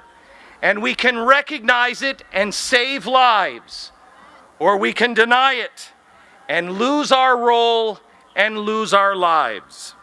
But once again, God's timing is perfect. In this week's Torah portion, we are told of the story of the early Israelites, where Moses stood on the edge of the promised land and commanded God's people, choose life or death, light or darkness, or they would be swept from their promised land. Today, we are faced with the exact same choice. Choose life and light over darkness and death. But I have a renewed hope, because something is happening in America. Something is happening all around the world. I believe We are no longer fooled by those who have made good evil and evil good. With Planned Parenthood and the slaughter of our police officers in the streets, while we get into bed with bad guys and run guns in Benghazi to people who now rape children and sell them into slavery, we realize now that we have been silent for far too long. We have been dulled into a senseless slumber. But there are millions of people that are waking right now all around the world. They're shaking themselves. They're shaking their families awake. They are turning back to eternal principles because there is a hunger for truth, unvarnished truth, authentic truth, eternal truth. We even have come now, thank God, to a point where we will accept that we may not like the truth. And we know that it will not make us comfortable, but we can deny it no longer. Today, we return to eternal principles, to stand with God and His chosen people. And make no mistake, that is exactly what this treaty is really all about.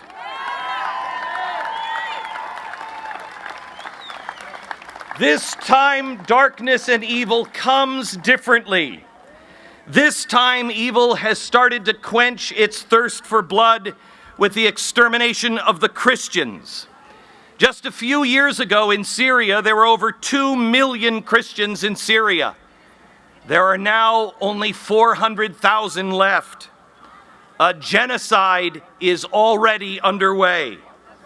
But make no mistakes, it will kill the Muslims that aren't Muslim enough, the homosexual who just wants to live his life, the women and children, and evil will get around to the Jew because it always does. After World War II, the world made a promise. After we saw the slaughter of innocents in World War II, we said, never again. I testify to you today that never again is now.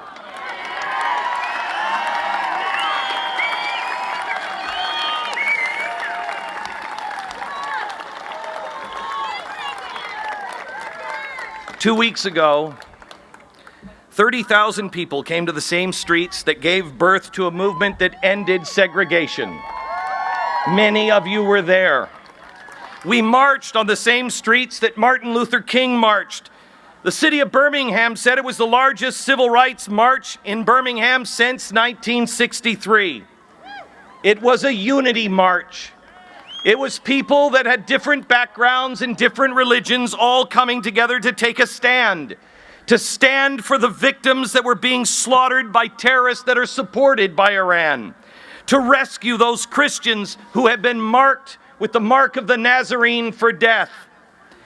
Our Statue of Liberty cries out to those people, the tired, the poor, the huddled masses yearning to be free, the tempest-tossed. But our government will not take them. We will transplant entire Somali Muslim communities to Minneapolis, but we have closed our door and our hearts and stand silently by for the Christians who are crucified.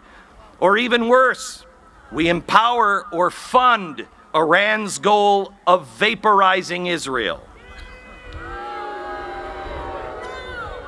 In time, in mere minutes, Iran will be able to accomplish more than Hitler did in over a decade.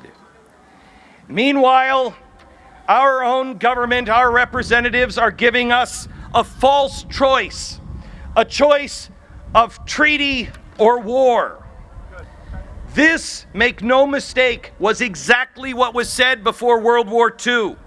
The sane, the rational, were so desperate to avoid war that they sent the Prime Minister of England, Neville Chamberlain, to meet with Adolf Hitler. And evil wore its mask, It played the game and spoke the soothing words that evil always speaks when people are eager for peace. This is the original letter that Neville Chamberlain brought home. This is the letter signed by Neville Chamberlain that he wrote to the Hitler Youth, where he explained to the Hitler Youth that he had just met with their leader, and their leader wanted as much peace as Neville Chamberlain and the West did. Upon his return, the masses cheered as Chamberlain stepped from his plane and announced, "Peace in our day. But just as it was then, it is now a lie." There cannot be peace with anyone who chants for death of the Jew. There can be no peace with people who chant for death of anyone. Chamberlain's accord only gave evil more time, uncontested, to build the Nazi war machine and genocide machine. Peace in our day was the lie that Hitler gave to the West, and it is the lie of the Ayatollahs today.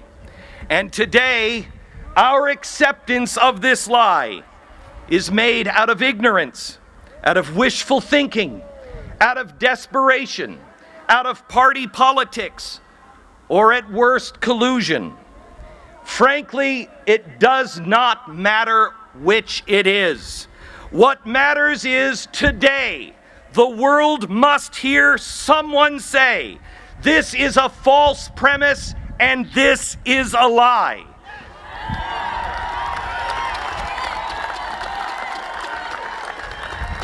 There is only one that can choose war. They are those who wish to cover the world with their corrupted ideology, that Allah is our God, and Allah demands death of all who will not submit. The God of Abraham, Isaac, and Jacob is a God of spirit over flesh. He is a God of love and life. He is a God of hatred, of love and life over hatred and death. And today we must choose the God of life over the false God of death. We must not cower and we must not compromise.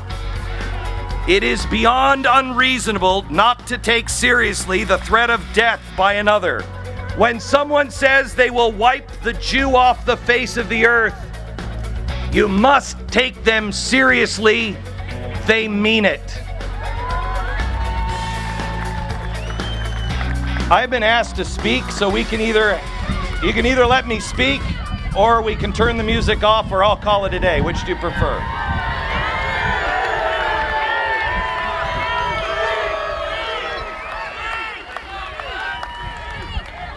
To all those who make good evil and evil good, to all those who excuse or worse partner with this evil, know now you will be remembered as the Neville Chamberlains of this day, or worse, the Mussolinis. You will not be remembered well.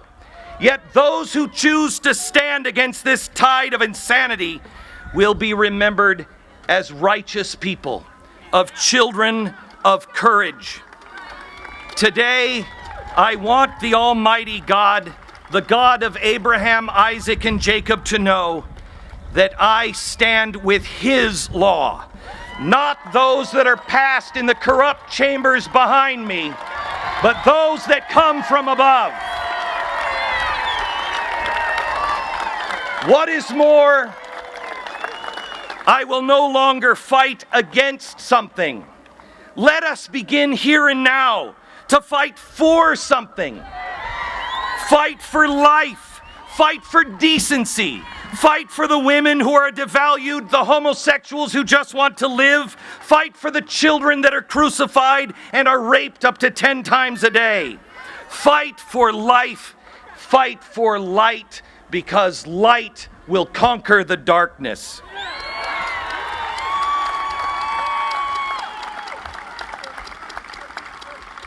No matter where evil lurks, evil must be put on notice today.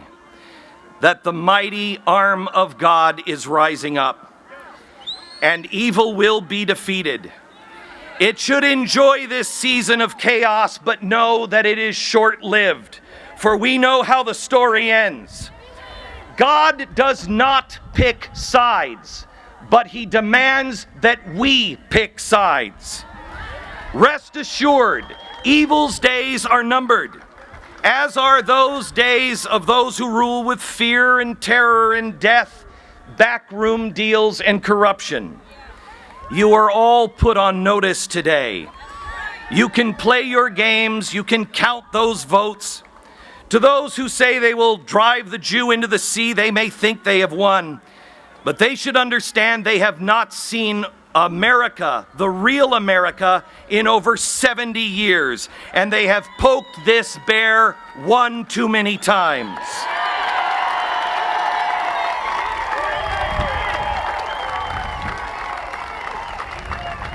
America may be delayed, but the rest of the world should know God will not be delayed.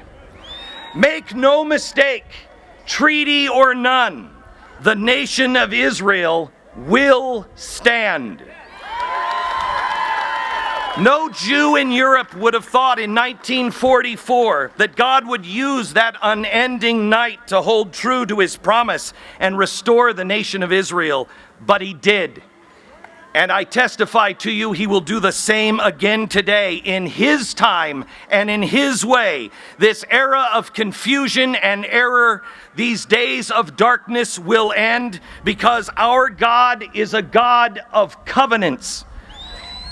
We as his people must understand he will keep all of his promises. He has told us that he will bless those that bless Israel. He will curse those who curse Israel. I make you this promise and warning today. Those words will be fulfilled. Our action as a nation and as individuals today, the reason why I am here is because I want to be seen by the Almighty God because our fate is being sealed. Let this be the day that we all declare, we shall serve no other king but God.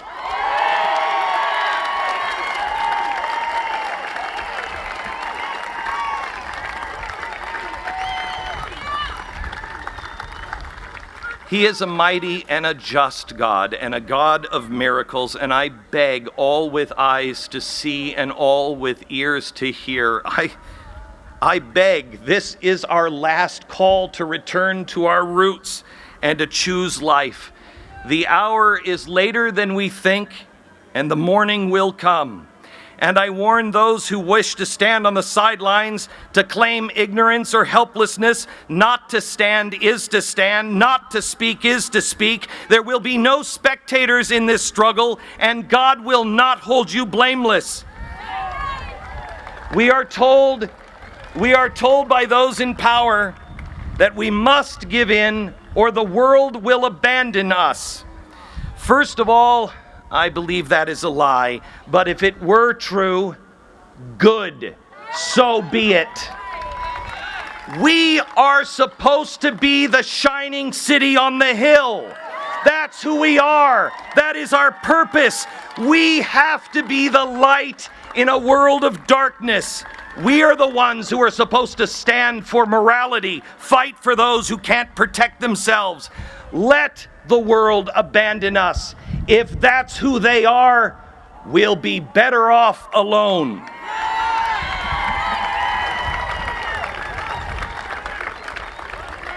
During the dark times in the Civil War, it's reported that Abraham Lincoln overheard someone remark, "I just hope the Lord is on the Union side."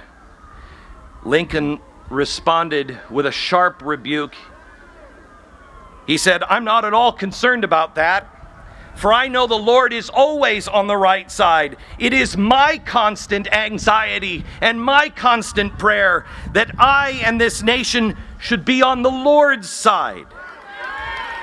This is the choice we have to make today, to be on the Lord's side. Declare now that no matter what a few in our government might decide, we the people do indeed stand with Israel, and we shall choose principles over parties, love over hate, light over darkness, life over death. We choose these things now, and we know our lives will forever be changed. And we know that the road less traveled is often fraught with difficulties. But we choose it today with confidence because the outcome has already been decided. For our God is just. Our God is a God of mercy. Our God is a God of power and strength. Our God is a God that speaks the truth. And our God is a God that keeps and fulfills every promise.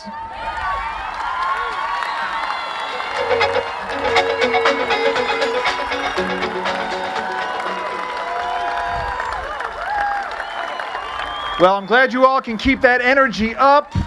Speeches like that certainly help. So among the voices that are no longer in Washington, D.C. on a daily basis but are sorely missed is our next speaker. She is unafraid to speak truth to power. She was always unafraid to speak her mind. Would you all put your hands together and join me in welcoming Congressman Michelle Bachmann.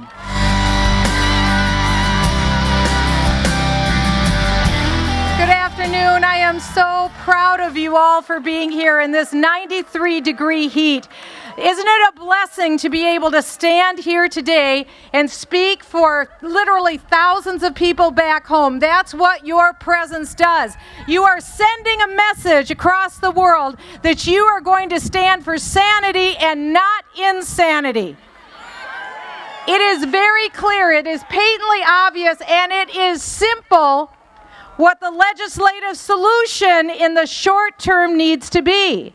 It is accept the victory that has already been given. You see, the federal law states that if Barack Obama failed to give every part of the Iranian agreement to this Congress, and the language actually says including side deals, if he failed to do that by July 19th, well then the sanctions stand. Case closed. We won.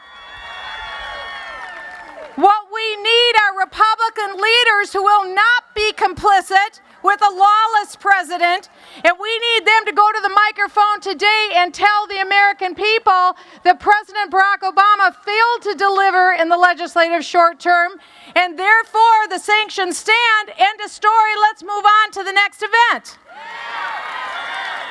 Okay, that is short term. The reason why we are all here today is because of the long term and the present reality.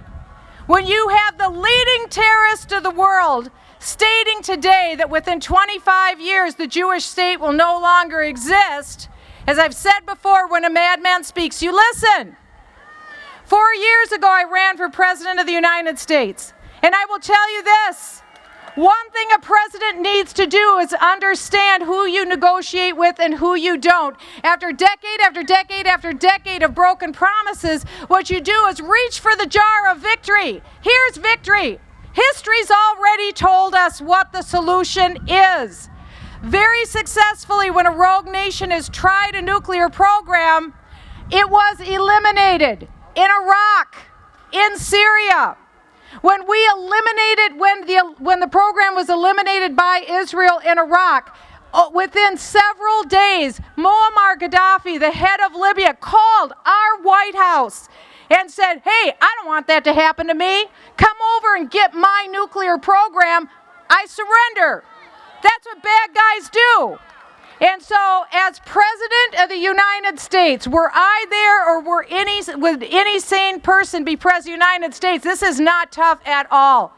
What you do today, you go in and you take out through kinetic military means the nuclear hardware that exists in Iran today. You take it out. That does not bring about World War III as we have seen in the past. That ensures peace on into the future. You see, by Barack Obama giving $1 trillion over 10 years to the world's leading terrorist, what he is doing is fulfilling the aims and goals of that terrorist, whether the president realizes or not. He is fulfilling Islamic jihad. We will not allow that to happen, and I urge you to tell your Congress, your president, and your friends to ensure peace. Today, you start that process of bombing and taking out the nuclear hardware. We're not going to bomb shopping centers. We're not going to bomb innocent people. We're going to take out the means of death and destruction, as we should have done in World War II. Take out those death camps. Take out the death camps today and be done with it. That's what a president does. God bless you all. God bless America. Thank you, Michelle. Next, we're joined by a congressman who is the only Jewish Republican member of the House. Please welcome Congressman Lee Zeldin.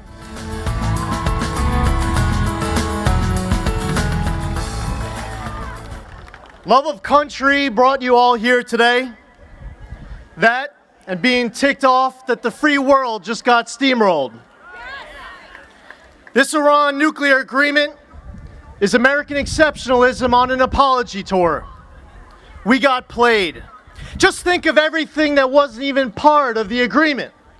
Iran overthrowing foreign governments, financing terror, unjustly imprisoning U.S. citizens like a Marine, a pastor, or a reporter, developing ICBMs, pledging to wipe Israel off the map, blowing up mock U.S. warships, chanting death to America, just to name a few. Iran gets tens of billions of dollars with no strings attached, money that will be used for financing terror, destabilizing the Middle East. This is a treaty that triggers a nuclear arms race in the region and paves the path for a nuclear arsenal for Iran. We don't oppose this deal to create war. We oppose this deal to prevent it. This is a fatally flawed treaty. Americans aren't even allowed to be part of the inspection teams. The verification agreement still hasn't been presented to Congress. Not even Secretary Kerry has read it, and he was the lead negotiator. At least with Obamacare, Nancy Pelosi told us once we'd pass it, we'd be able to read it. Here, we don't even get to read it afterwards. The president says that this deal is not built on trust. It's built on verification. How can anyone support a deal based on verification without knowing what that verification is? Congress is not on the clock. Under the law signed by the president, the 60-day congressional review period hasn't even been triggered because we haven't received the verification. The president can get it from the IAEA. The U.S. is on the IAEA board. We provide much of their funding. By law, no verification agreement, no review period. No review period, no waiver of sanctions. There is an alternative other than war. It's a better deal. That's what we're here fighting for American freedoms and liberties. We'd be willing to die for it because we love this great country. God bless the United States of America.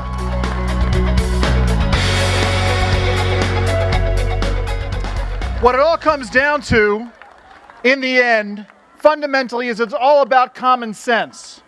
And we need greater voices of common sense here in Washington, D.C. And one of my favorite members, the man who said that instead of spending huge amounts of money bailing out big Wall Streets, we should just give the American taxpayer a rebate. But because it was a common sense idea, folks didn't want to do it, is the member of Congress from the 1st Congressional District of Texas, one of my favorites, Congressman Louis Gohmert.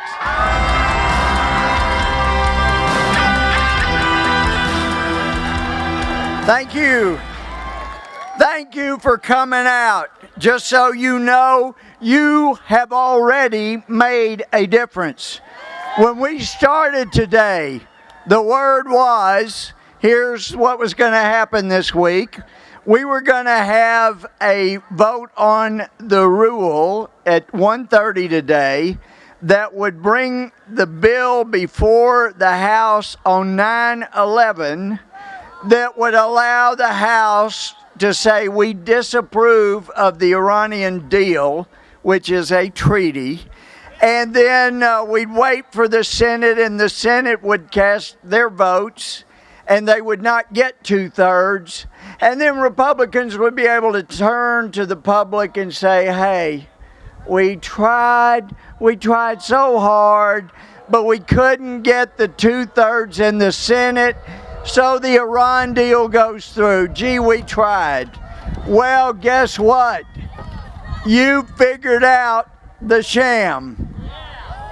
You understood that if that happened in that scenario, then Obama would release the money. He would go forth as if the treaty had been ratified, and this would be an agreement that would be enforceable against the United States.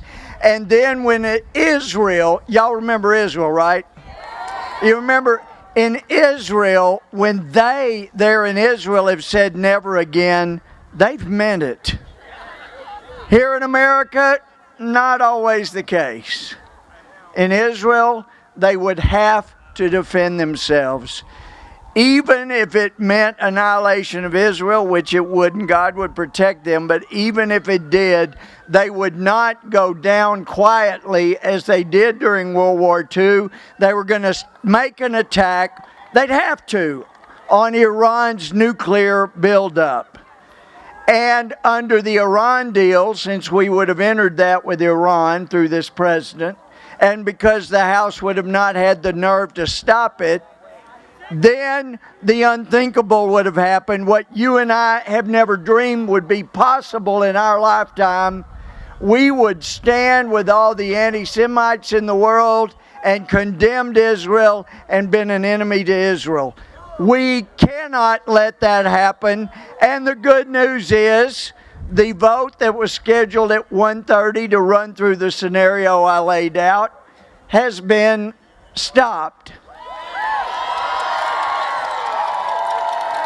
Congratulations. You are making a difference.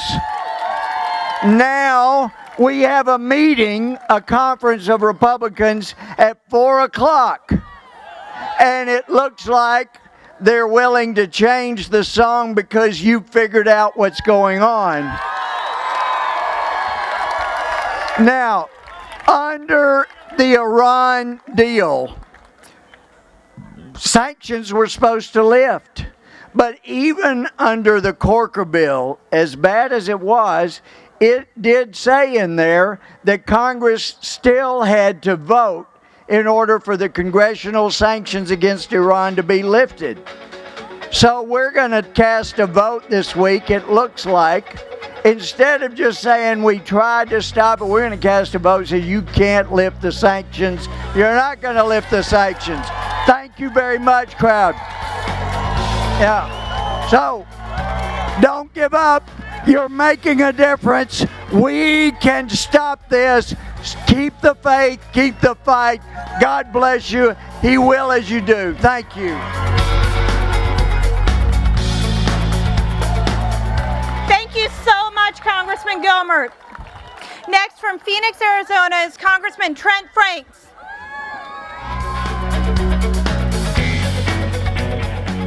Ladies and gentlemen, I want you to know more than anything else I can tell you, we live in very extreme and critical times. The Iranian mullahs have openly bragged how their bounties and weapons have killed hundreds of American Marines and soldiers on the battlefield and destroying those Marines' families. These same mullahs were watching intently as Barack Obama stood idly by and knowingly watched as thousands of innocent civilians in Iraq were either butchered, tortured, raped, beheaded, crucified, or burned alive by ISIS. The Iranian leaders, when they saw that, knew that they had nothing to fear from Barack Obama. So the jihadist leaders came to the table with nothing and walked away with everything. This insane, rope-a-dope, duplicitous, unverifiable, and astonishingly unenforceable deal with Iran legitimizes and empowers the most prolific state sponsor of terrorism in the world. And it obligates America to lift all sanctions, lift bans on Iraq's weapons imports and ballistic missile programs, allow Iran a protected protocol to enrich uranium and research even more advanced centrifuges. It gives them tens of billions of dollars with which they can continue to spread their terror and destabilizing expansionism throughout the world. It allows them to continue their human rights abuses, including illegally holding American citizens hostage, and it allows them to keep their entire nuclear infrastructure, all the while Supreme Leader and ultimate authority in Iran is publicly reaffirming his hatred toward the United States and publicly leading throngs of his supporters, death to America, death to Israel. Unbelievable. Did I get all of that? Bill Clinton made a far better deal than that, and the result was that the police state of North Korea proceeded to develop nuclear weapons only a few years later, and some of our most loyal allies are now under that threat to this day. Instead of making sure that they never get a nuclear weapon, Barack Obama's politically motivated peace in our time capitulation empowers the most dangerous sponsor of terrorism on this earth and places them on a sure path to an entire nuclear arsenal.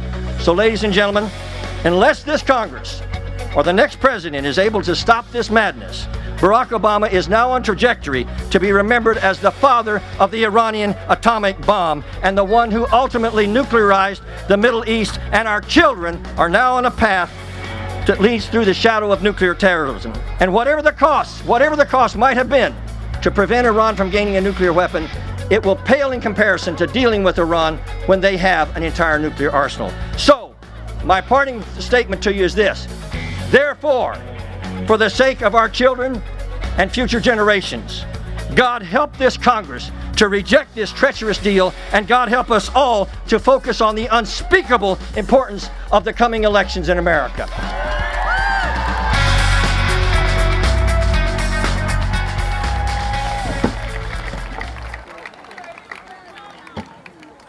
Okay, next we have Christians United for Israel President Gary Bauer.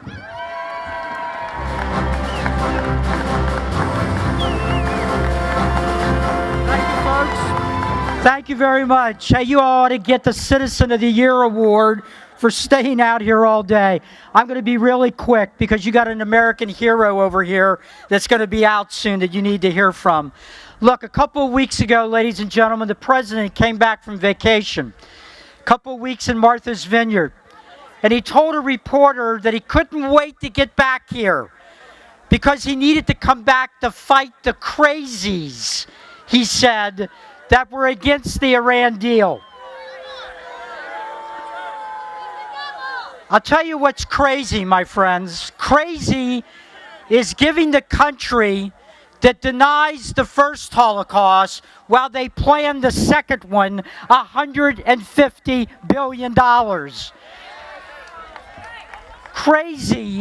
Crazy is being a United States Senator willing to jump off of a cliff with the President of the United States on this issue. So I'm not even going to take my whole 2 minutes. I wanted to come up toward the end here to deliver a message to the people in that building. Every congressman and senator that votes for this deal will now be a hostage to the Ayatollah Khomeini and what the government of Iran does. And when tomorrow or next week or next month Iran does what they always do, promote terror, launch attacks on Israel, attempt to kill and maim American soldiers, Christians United for Israel Action Fund will go into the states of those congressmen and senators, and we will remind their constituents what they did. And we believe those senators and congressmen will get the early retirement they deserve to think about the worst vote of their career. God bless you all. Thank you very much. Next is the congressman from Iowa and a great friend of Tea Party patriot Steve King. Congressman. Hey, thanks for coming out today. I want to remind you of a few things. Back in the spring of 2008, Barack Obama, not nominated for president yet, said, Mr. Ahmadinejad to Iran, if you will unclench your fist, we'll extend our hand. Well, we're still waiting for them to unclench their fists over there. And we've got the president groveling in front of Iran saying, what's it take to make a deal? Somebody said a couple months ago, what's the chances that Kerry will walk away from this deal with Iran? John Kerry, our Secretary of State. And I said, he's more likely to be operating centrifuges in Iran than he is to walk away from the deal. That's how bad this is.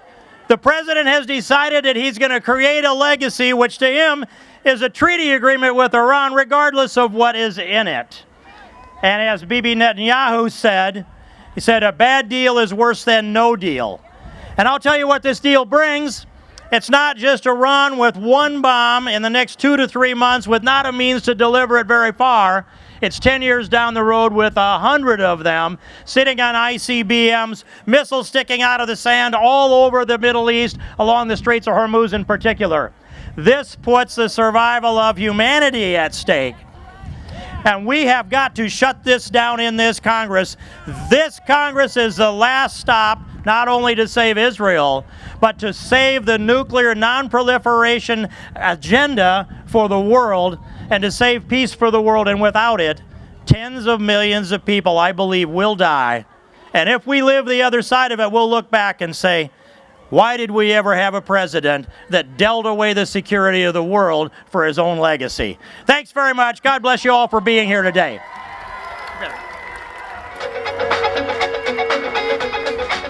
Thank you, Congressman Steve King. Next, I want to make sure I introduced it right, is the founder and president for the Endowment of the Middle East Truth, Sarah Stearns.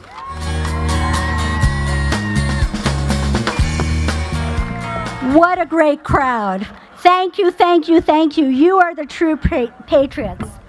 Now, with all due respect, I have a few questions for the man who occupies that large White House on the other side of the ellipse. Why, Mr. President, did you repeatedly deceive the American people? Why have you repeatedly pledged on at least 40 separate occasions that Iran must never get a nuclear weapon? And now, why are we suddenly told that, yes, Iran can get a nuclear weapon with the consent of the international community if they just wait it out for 10 or 15 years? 10 or 15 years? What is that in the life of a nation? It's a blink of an eye. And that is assuming they don't cheat. By the way, Mr. President, with all due respect, what is it exactly about the words death to America that you do not understand? Mr. President, you are a father. Why have you just negotiated away the security of our children and grandchildren to the world's leading state sponsor of Islamic terrorism?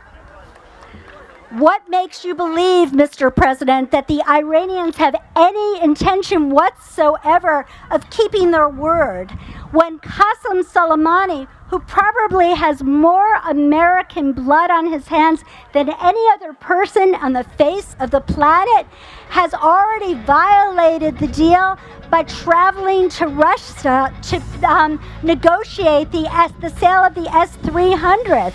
He's not supposed to leave the country, according to the Joint Comprehensive Plan of Action, for 5 years. Why, Mr. President, is it the White House and the Democrats, why are they trying to filibuster a vote? Is it because you know that more than 2 out of every 3 Americans are against this deal? Are you afraid that those who vote for the deal will eventually have their signatures on an Iranian nuclear bomb? Why are you trying to conceal from the congressional oversight the side deals signed between the IAEA and the Islamic Republic of Iran? when, as Congressman Pete Rostam has pointed out, the legislation that you signed, the Iran Nuclear Review Act of 2015, specifically states that every side agreement related to the deal must be submitted to Congress for review before the 60-day review period is passed or begins. Why, Mr. President, did you undermine the beauty and the wisdom of the founders and the framers of the Constitution when they said that any treaty deserves 2/3 of the Senate to approve it? There is no negotiation that is more important than this deal, which will have implications on the safety and security of our children and grandchildren for generations to come. You answered this question. Secretary of State John Kerry did it in a hearing because they knew they would never get the votes. And that's because the American people have more wisdom in the little fingernails of their pinkies than you and your administration do in your entire collective bodies. As Sir Winston Churchill once said, you have before you the choice of war or dishonor. You have chosen dishonor, and we will get war. Thank you very much. Thank you, Sarah Stearns. Next from Florida, we have Congressman Ted Yoho. Hello, you freedom-loving, modern-day American men and women. God bless you for being here. You don't want this deal to go through, do you? You're the ones that are going to make a difference. You know, I sit here 3 years with a speaker pass. 3 years ago, I was working as a large animal veterinarian on the south end of a northbound horse or cow. And we're sitting here looking at the bastion of liberty and freedom around the world. And it's in jeopardy with this Iran deal. I'm supposed to talk about why I don't like it. It's a bad deal. I mean, there's not much more to say about this. It's been negotiated. We've read it. We haven't gotten the full language of it. If we were to vote on this, to pass it, we'd have to see what's in it after we do it. We're not going to do that again, ever again in Congress. You won't stand for this. And I'm sorry, Mr. President, we do have a constitutional republic. And I know you have a pen and a phone, but they are not a substitute for the other two branches of government. We are the representatives of the people. You are we the people. We stand in the house of the people and we say this is a bad deal. In fact, John Kerry and President Obama said this. No deal is better than a bad deal. This is a bad deal. We need to walk away, come back to the negotiating table from a power or a position of power, not a position of weakness. And when Iran denounces terrorism, when Iran releases our 4 American hostages, and when Iran stops burning our American flag, then we can negotiate. God bless you. Don't give up the fight. Call every representative that's voting for this, every senator that's voting for them, and tell them this will be their last vote. Thank you, Congressman Yoho. Next from Arizona, we have Congressman Matt Salmon. All right, the president lovingly calls this the Iran nuclear deal, right? What's a deal? A deal is something between 2 parties or more where everybody gets something. Well, Iran got the elevator and we got the shaft. It's a bad deal, everybody knows it. And the dirty little secret here in Washington is that nothing good is ever going to happen until the Senate gets rid of this cloture vote thing. How many of you are familiar with that? That nothing gets past the Senate without 60 votes. That is the modern day filibuster rule. That's what they used so that we couldn't defund Planned Parenthood in the Senate. That's what they used so that we couldn't defund Obamacare. That's what they used so we couldn't defund the president's unconstitutional amnesty back in November. And that's what they're going to use to make sure that whatever we do in the House, whether it's the Roscom vote or a disapproval of the president's deal, never gets to the floor of the Senate. I call on Mitch McConnell right now. In order to squash the president's nuclear deal, let's give him the nuclear option. Let's get rid of the modern-day filibuster in the Senate so that we can start getting the will of the people done. Thank you. Without further ado, Congressman Tim Huelskamp. No introduction. Just over 70 years ago, the United States tested the first atomic bomb. Ever since then, we've taken great pains, spent untold sums, and exhausted enormous political leverage to restrict their proliferation. But for the first time in history, this treaty officially sanctions their spread, thanks to President Obama, thanks to John Kerry, and I'm afraid, if you're not loud enough, thanks to a Republican Congress.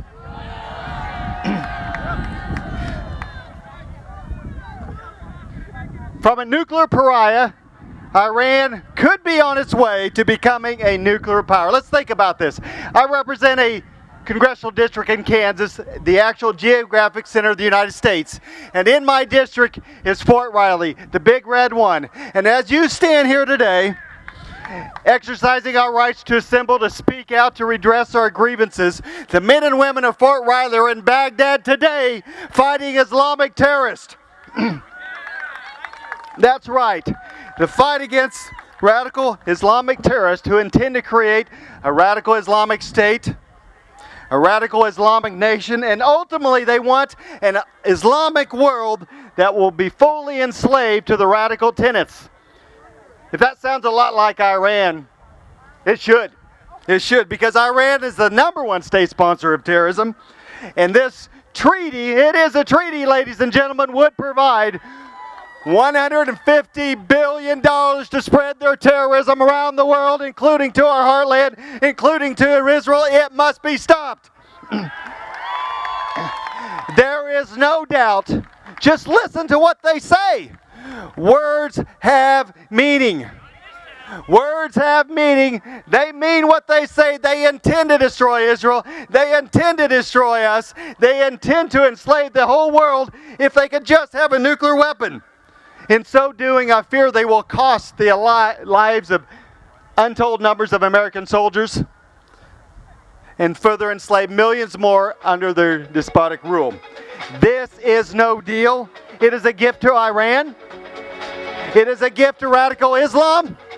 It is a gift to all those who chant death to America. Down with this treaty. God bless you.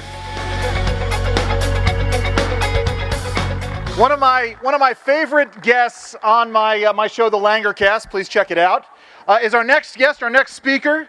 He is the chairman of the American Conservative Union, Matt Schlapp.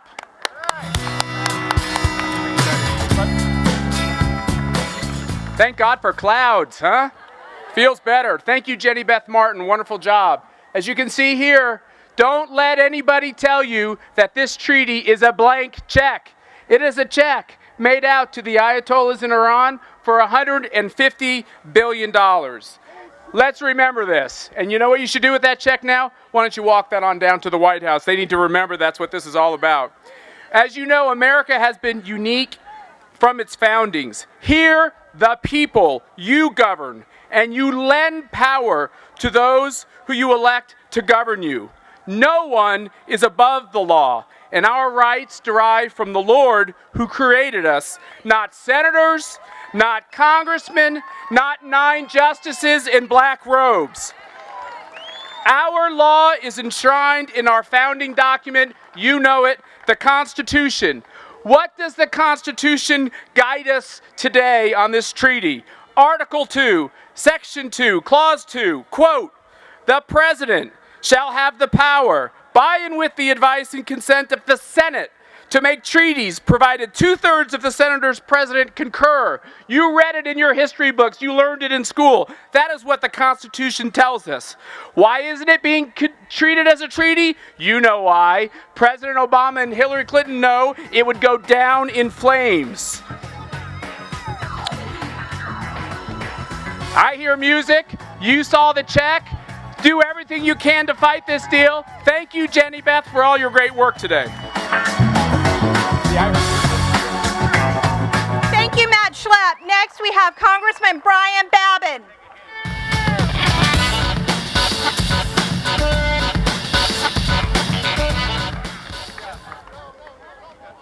Great to see everybody here. I'm Dr. Brian Babin, a dentist from the 36th District of Texas, and I know how to get to the root of a problem because I'm a dentist.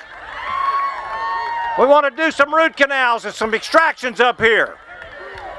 The president has decided to align our country with a terrorist regime that sponsors terrorism around the world, routinely chants death to America, has already killed thousands of American soldiers, and has pledged to destroy Israel.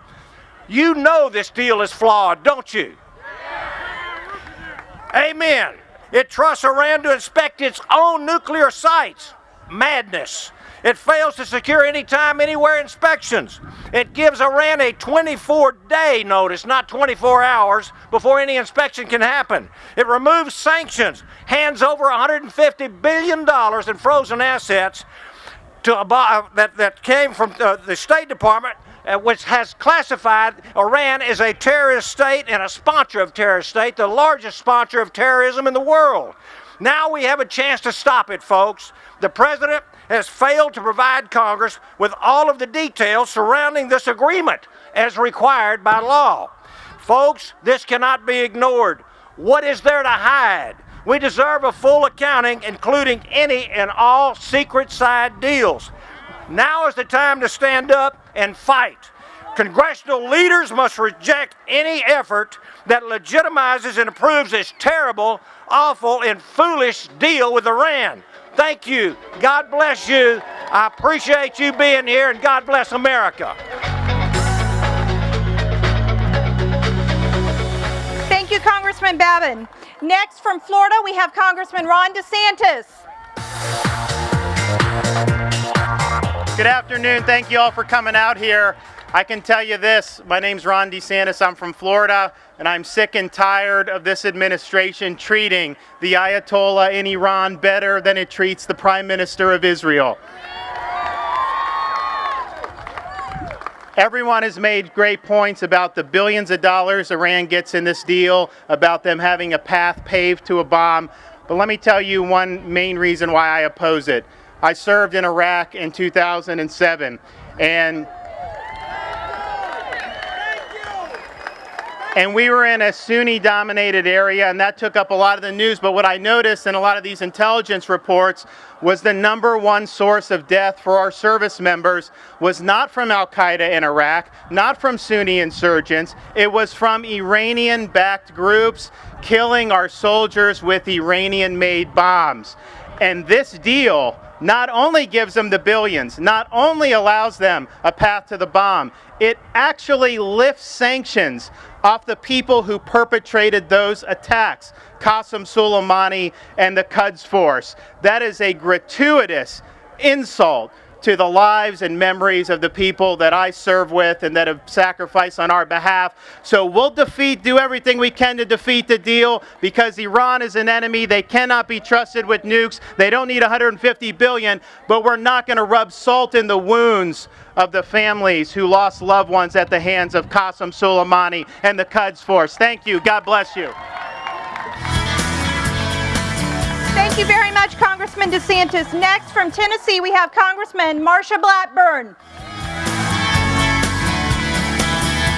Hi there. Thank you so much for being out here today. We really appreciate everything that you are doing to take time off from work, to come to D.C., and to stand with conservative members of the House who oppose the Iran nuclear deal.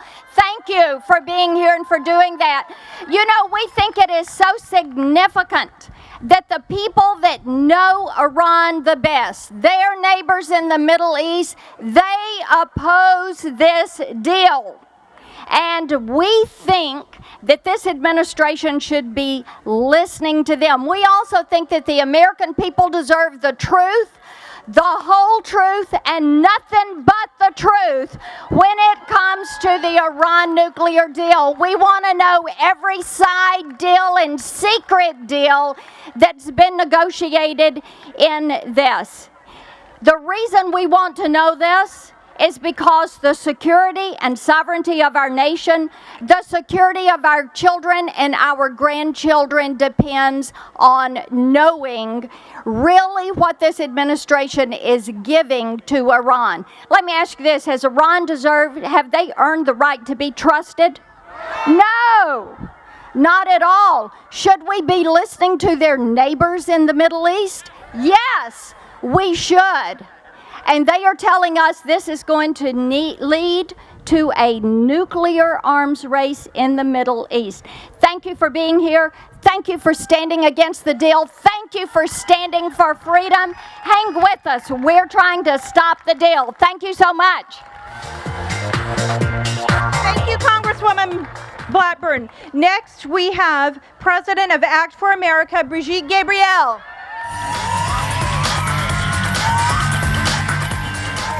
Thank you, patriots, for coming to D.C. and standing with us to stop this Iran deal.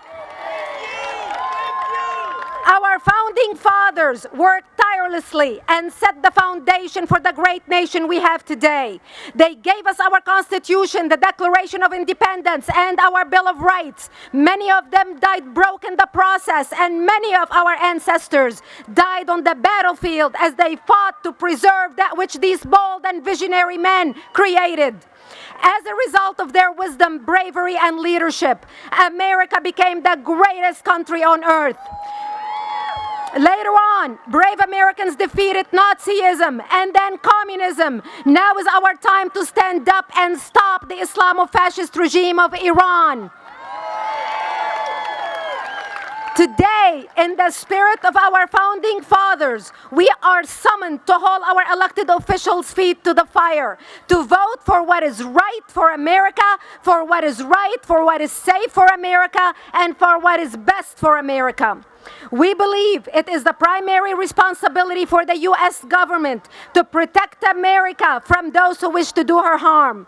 And we say to any elected official who is ready to risk the lives of Americans for generations to come by voting for this deal, we will remember your treasonous act on Election Day.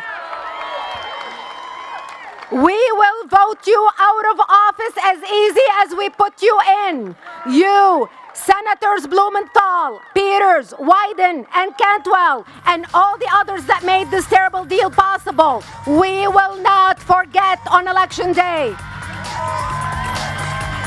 America and the world are at the crossroads. America needs brave leaders who will follow in the footsteps of our founding fathers and great generals like George Washington and Patton, President Obama. They are all rolling in their graves in shame that America is represented by you, a weakling, a coward, and an incompetent. America is the home of the brave, not the spineless career politicians who lost their moral compass and backbone to negotiating altar of Iran, whose mullahs scream death to America. This treaty must be undone, should be undone, and it will be undone. And every single one of us here today is committed to seeing this through until victory. Thank you for being here. Go to actforamerica.org and join us. Thank you. Thank you, Brigitte. Next is my senator from Georgia, Senator David Perdue. Thank you, Jenny. Thank you. Listen, thank you so much for being out here. God bless you guys for suffering. It feels like we're in Georgia today, I got to tell you. Hey, I am so proud of what the Tea Party Patriots are doing, and I am very proud that they can claim their roots right in my home state of Georgia. Thank you guys for being here. This deal is the worst negotiated deal in American foreign policy history. In 1994, President Bill Clinton told us that if we signed a similar deal with the country of North Korea, that it would guarantee we would never have a nuclear weapon on the peninsula of Korea. How'd that work out for us? And yet today we have a similar deal that allows them not only a pathway, but almost a guarantee to a nuclear weapon. There are three things that any country needs for a nuclear weapon.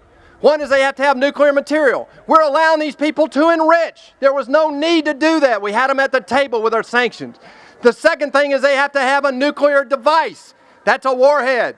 They don't have that today. But guess what? In the 11th hour, our negotiators gave Iran the right to have access to the arms community, which means in 5 years they can buy that device, ladies and gentlemen. In 8 years, they have to have a delivery system. They have a missile today that can get to Eastern Europe and, yes, our friends in Israel.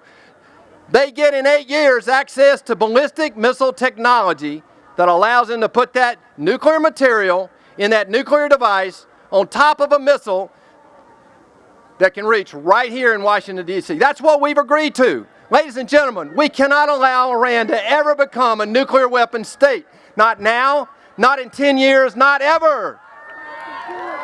Ronald Reagan said, freedom is never more than one generation away from extinction. We don't pass it down in our bloodstream. It has to be fought for, protected, and passed on so they can do the same thing. Or one day, in our sunset years, our children and our children's children will be listening to us tell them what it was once like in America when men and women were free. Ladies and gentlemen, not on my watch, not on your watch. We're going to stop this deal. Now we have to keep working hard. Thank you. God bless you for what you're doing. Thank you. Thank you, Senator Perdue. And next, with Breitbart News and a good friend of Tea Party Patriots, please welcome Sonny Johnson.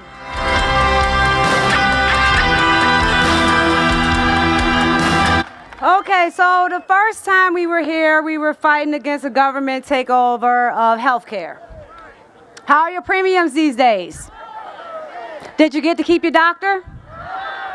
Well, the second time we were here, we said we need to audit the IRS.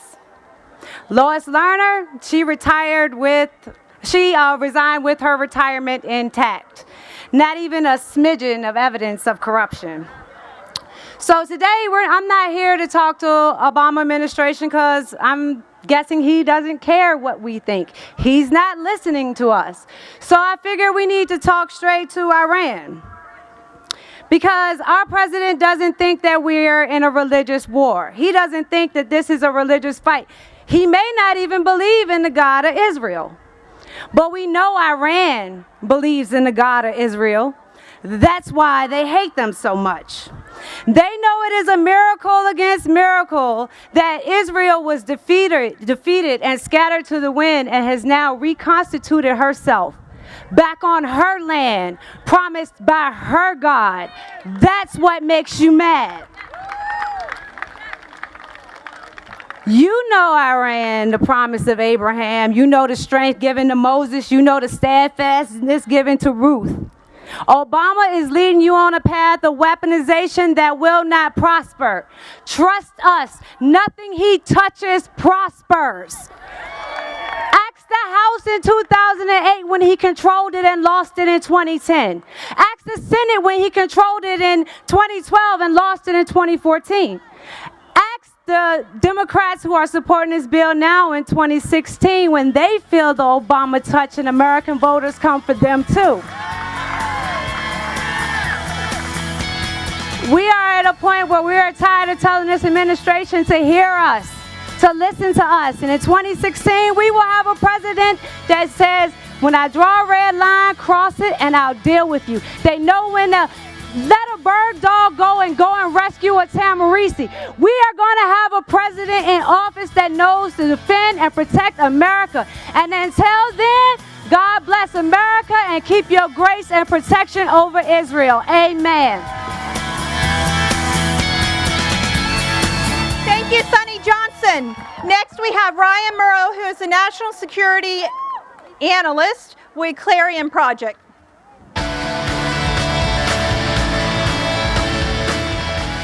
Thank you, everyone. My name is Ryan Morrow, and I'm from the Clarion Project. The supporters of this deal claim that the only alternative to their proposal is war. We've been at war since 1979. Where have you been? Our soldiers deserve better than this deal. Iran is sponsoring those that are trying to kill them. They are sponsoring the Taliban in Afghanistan. Instead of giving $100 to $150 billion to the terror-sponsoring regime in Tehran, how about we make the family of everyone who lost a soldier in Iraq or Afghanistan a millionaire? They should never have to worry about a bill ever again. If I was a nuke-seeking, terror-sponsoring mullah in Tehran, I'd be cheering at this deal. We are falling for their strategy. We are like a rat headed into a mouse trap. Luckily, we can punish Iran ourselves. Every governor has the power to divest from Iran. We call on every governor of every state to divest from Iran now. And if the federal government wants to take us on, bring it on. We will win. And finally, we want to send a message to the Iranian regime. America is more than just this administration. Americans like us and Iranians like those that you imprison will be victorious. You will lose. We will not pass this on to the next generation.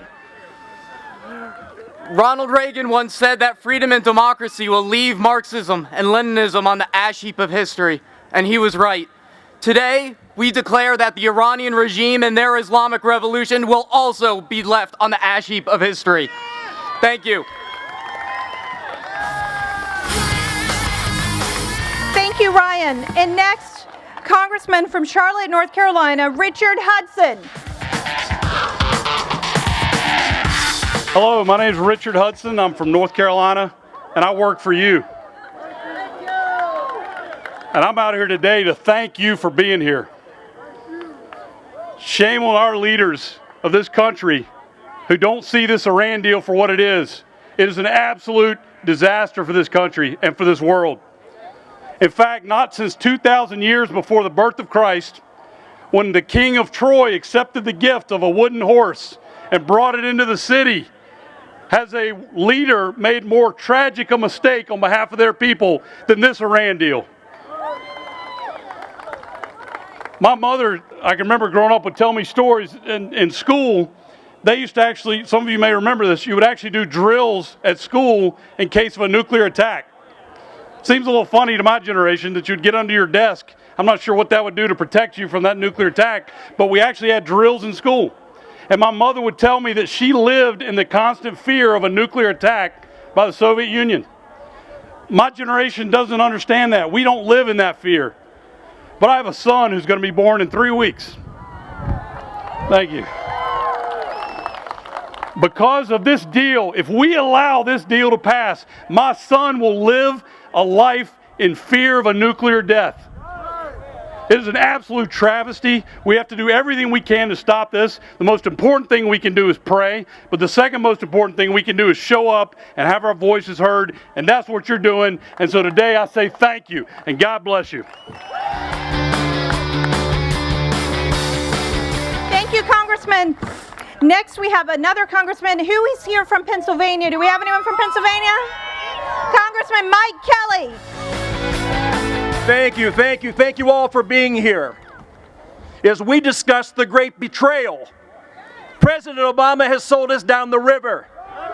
And I want you to think, not too long ago, but about 14 years ago, in 2 days, on Friday, we will be commemorating the loss of 3,000 innocent Americans due to terrorists that attacked us on our ground, in our country, and in our time.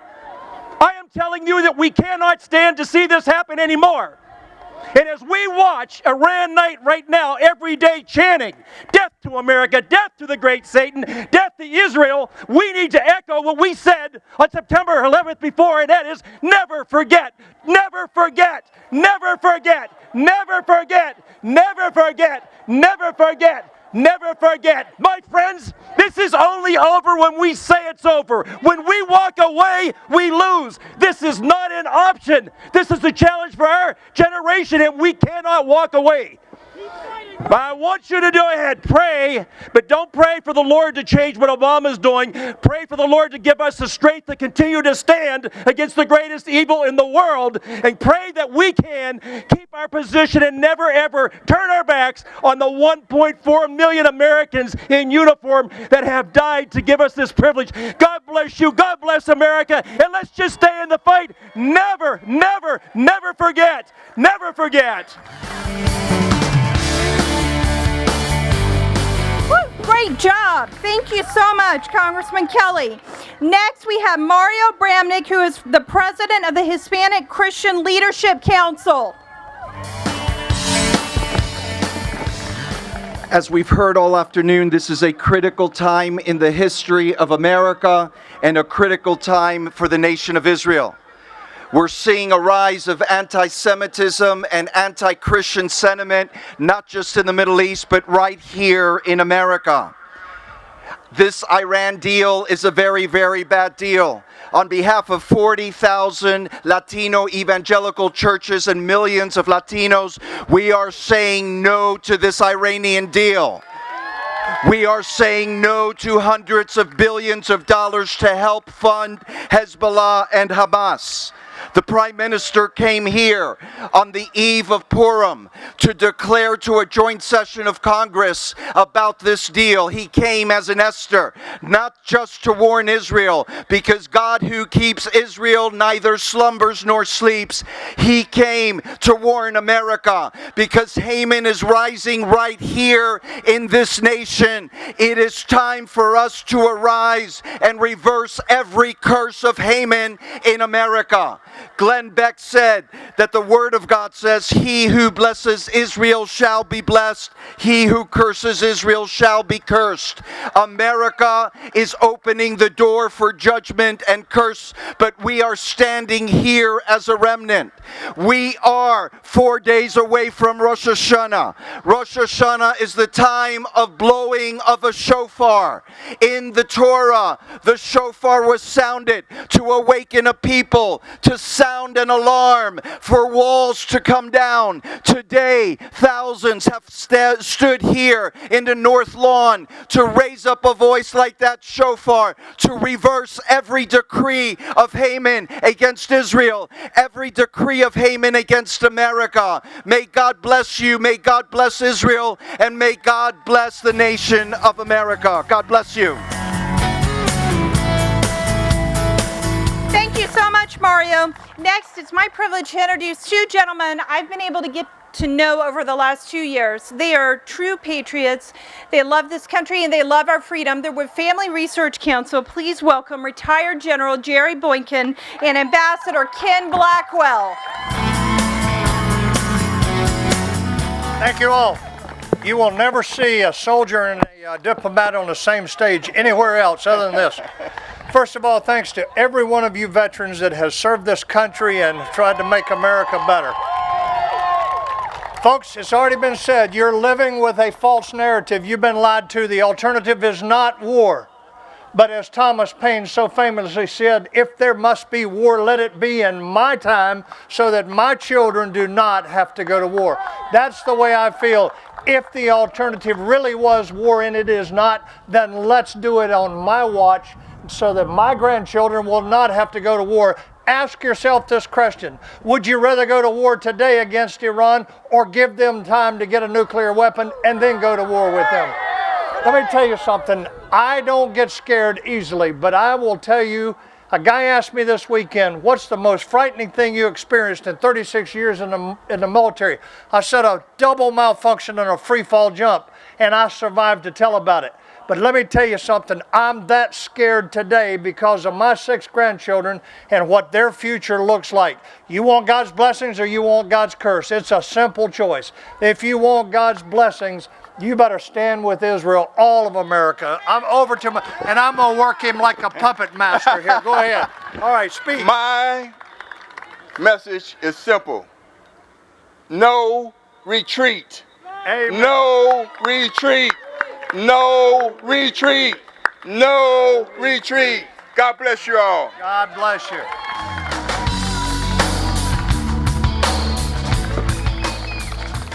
Next, we are joined by a veteran, Sergeant Robert Bartlett, with Veterans Against the Deal.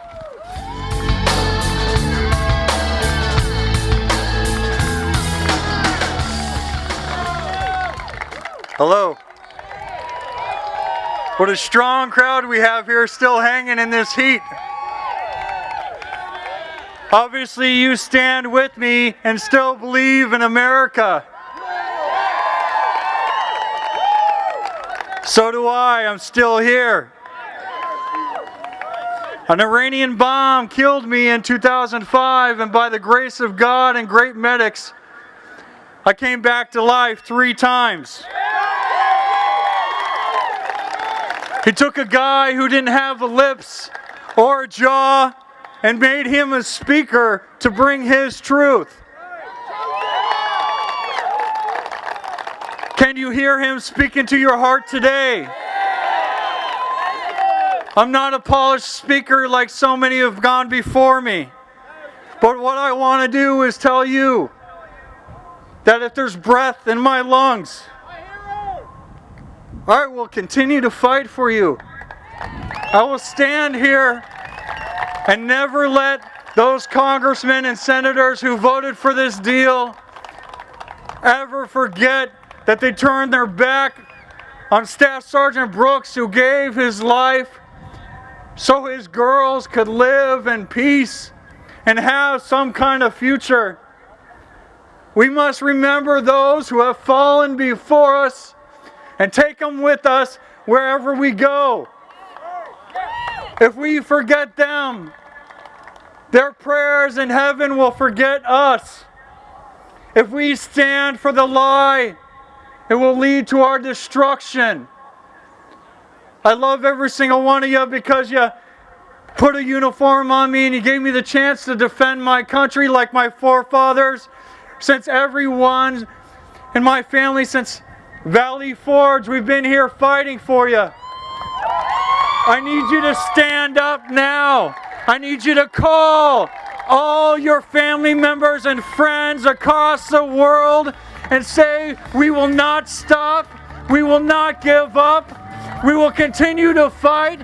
We are America, built with all nations under one flag, so we can survive together and lead by example. I love you. Keep me and this country in your prayers. God bless you.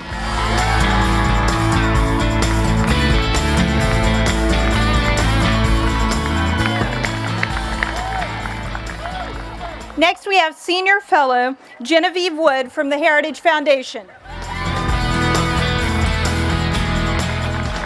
Greetings, ladies and gentlemen. Patriots, I should say. You never see this many patriots in Washington. You guys make it, these are sights for sore eyes. Greetings from Heritage President Jim DeMint, all my colleagues at the Heritage Foundation. You know, liberty and freedom require eternal vigilance. You all are proving you know what that looks like because you're here today and you've stayed throughout. Despite what you're hearing in the mainstream media, despite what you're hearing from the White House, there is not a done deal. The Heritage Foundation is still in this battle, and you are still in this battle. And I know you all have seen the polls. The longer this debate rages, the more Americans say, we don't want this deal. Now at Heritage, here's where we can work together. At Heritage, we produce a lot of great intellectual ammunition. That's what I like to call it. But we need you to take it. You all have heard from folks today. You know what's wrong with this, but we need more Americans to know what's wrong with this. So I want to encourage you, go to heritage.org, pull down the facts, pull down the talking points, put it on Facebook, share it on social media, call into talk radio, make sure your friends and neighbors know what's going on and that they care about it. That's the way we're going to win this thing. Because listen, there are folks up here in recent days who've come out saying they're for the deal, but they don't really want anybody to know it. They don't want to vote. They don't want to have to go to the Senate floor and cast their ballot and go on record. That is unacceptable. Every elected official should have to go on record. Everybody who's running for president and wants to replace Barack Obama, we can't wait for that, should have to go on record. It's unacceptable otherwise. Here's the deal, ladies and gentlemen. In Washington, there are no permanent victories, but there are also no permanent defeats. There are only permanent battles, right? The Heritage Foundation is in it, and you're in it, and we're going to stay in it. And thank you very much for all you do for this country. Thank you. Thank you, Genevieve. Next is Niger Ennis.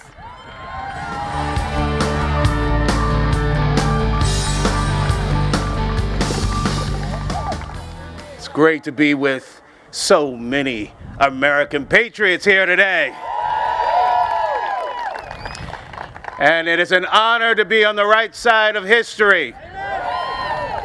Because history will record those who stood by the side of freedom, who stood by the American people, who stood by our most critical ally in the Middle East, Israel, and who stood by the people of Iran.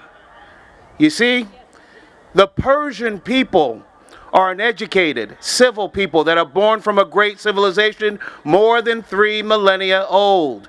But this Obama, Clinton, Kerry, Corker deal is responding to the will not of the people, but of the mullahs. The very mullahs that oppress their own people.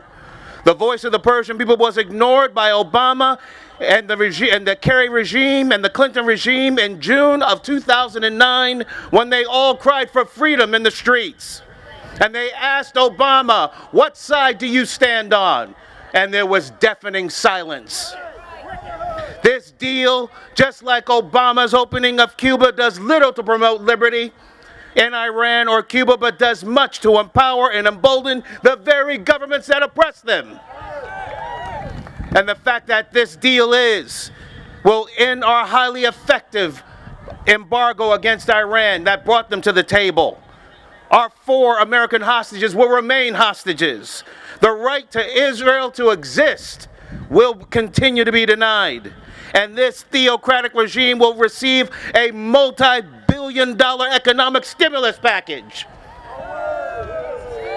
By opposing this horrific deal, I stand with you. I stand on the side of America and our allies, but I stand on the right side of history. God bless you and the greatest country man has ever known, the United States.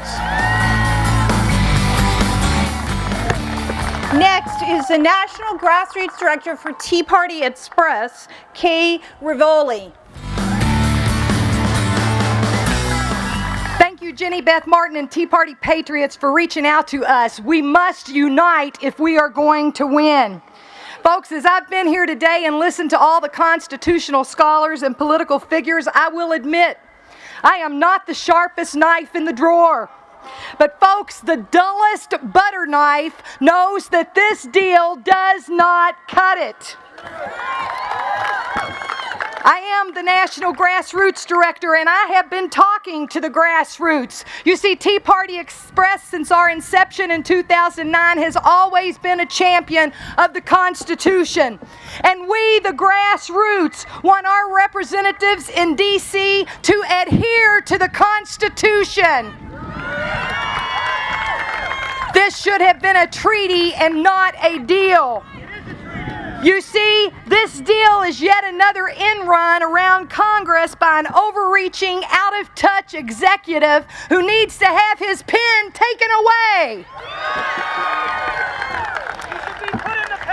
But beside the constitutional aspect of this, I stand here today a child of God. And I stand as an ally to His chosen people. And unlike the chair of the Democratic Committee, Debbie Wasserman Schultz, I stand with Israel. The supreme leader of Israel has a bucket list with one goal on the top of it, and that is to obliterate Israel.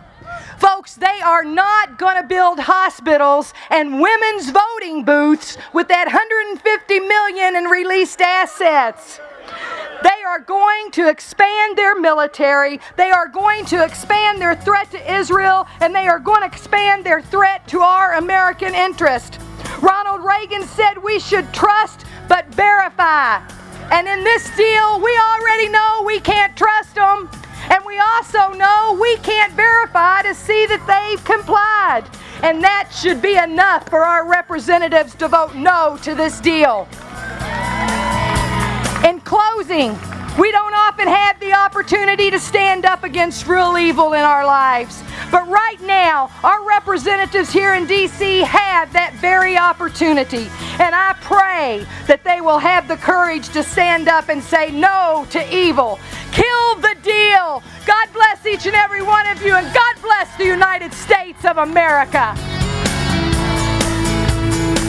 Thank you so much, Kay. And now we are going to be joined by retired Navy SEAL, retired BMC, Ken Steedham, who's with, Steedham, I got it right? Good. Ken Steedham, who's with Vets Against the Deal.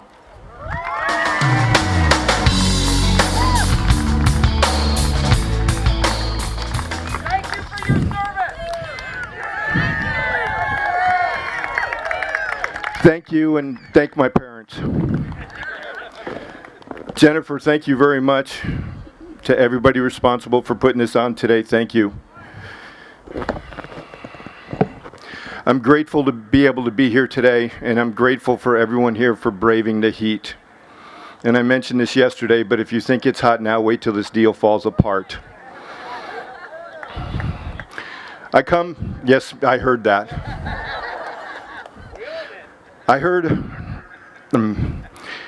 I come from a very Navy family. Mother, father, 3 boys, 105 years in the Navy.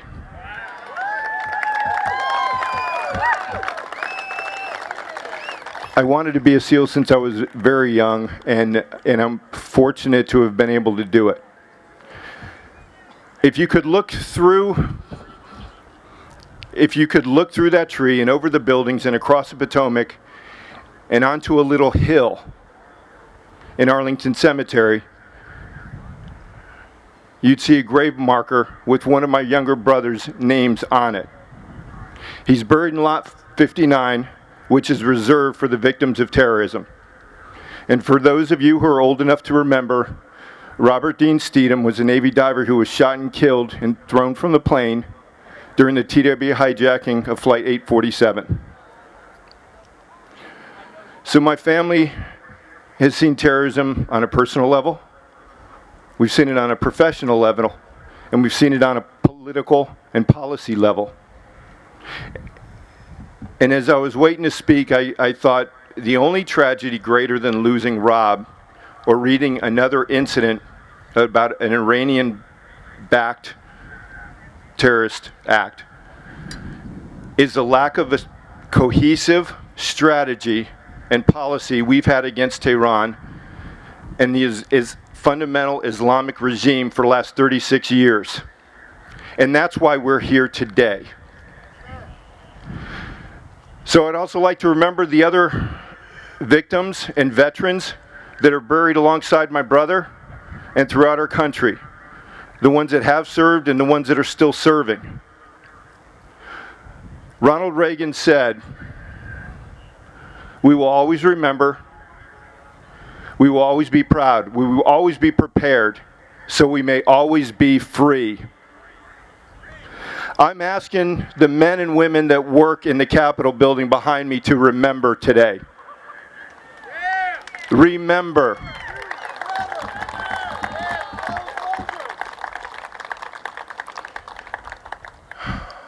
The Joint Comprehensive Plan of Action might have an impressive title, but the terms aren't so impressive.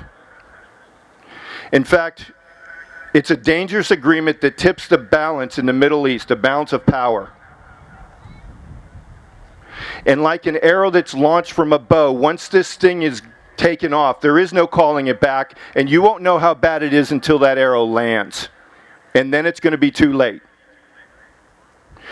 So I would suggest to the men and women that work in the Capitol behind me that there are 3 reasons to oppose this deal. The first is principle. The second is process, and the third is policy. And I'll just go through them real quick. Americans today look at Washington, D.C., and they see that partisanship is more important than principles. And personality is more important than character. And looking good and feeling good is more important than being good and doing good. And that sound bites are more important than sound minds. And it's time we change that.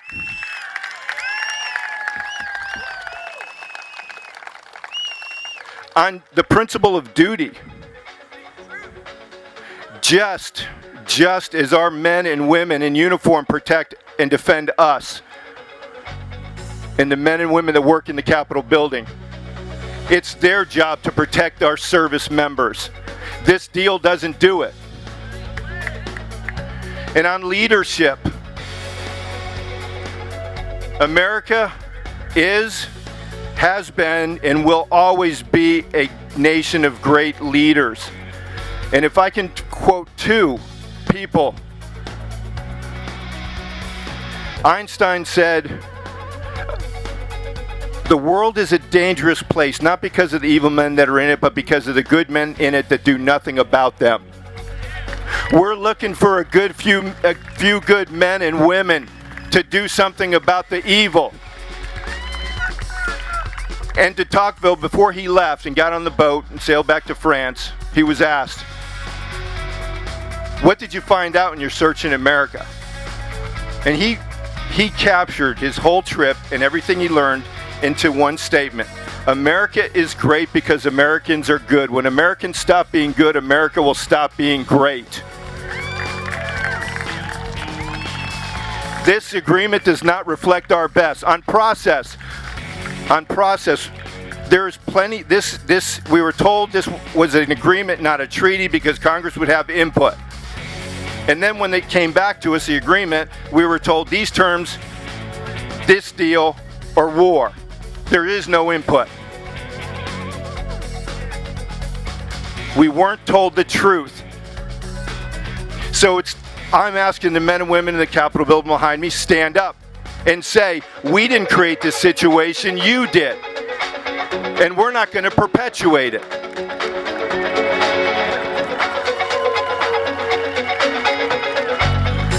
On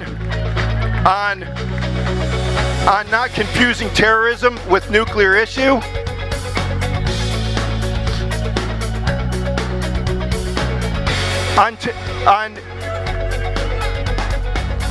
could you please wait just a little bit?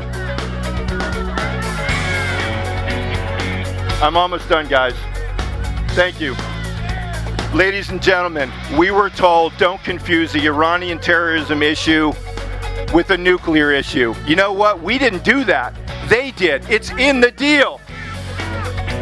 Soleimani is a leading terrorist in Iran, and his name is on the D list in this agreement. And that's wrong. He's killed not hundreds, thousands of Americans. That's right. His best friend was Imad Munir, who was on the hijacking of my brother's plane. So, the last reason to nixay this, not support it, is on policy. And I'll just say this about policy.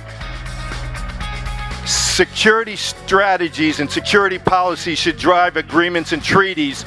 Treaties and agreements shouldn't drive policy. The reason the Washington Monument was moved 350 feet from where it was originally designed to be was because the foundation wasn't strong enough to support the building, the monument. The foundation has to support. The policy should support the agreement. We have no policy.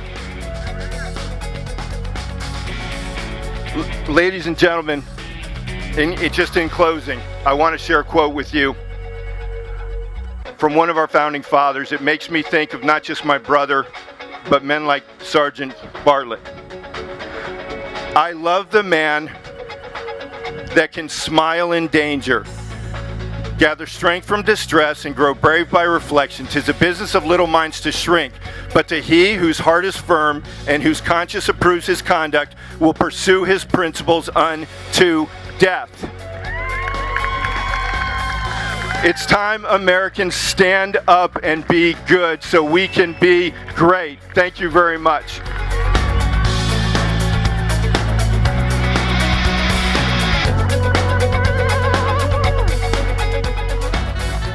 Thank you, Mike Steedham. Thank you for being here today. And thank you to all the Tea Party Patriots supporters, local coordinators, and donors who made this possible. Let me again thank the co-sponsors and coalition partners who really stepped up and helped make this possible. Center for Security Policy, Frank Gaffney. For America, David Bozell and Brent Bozell. Conservative Review, Breitbart, Citizens United, and Dave Bossie.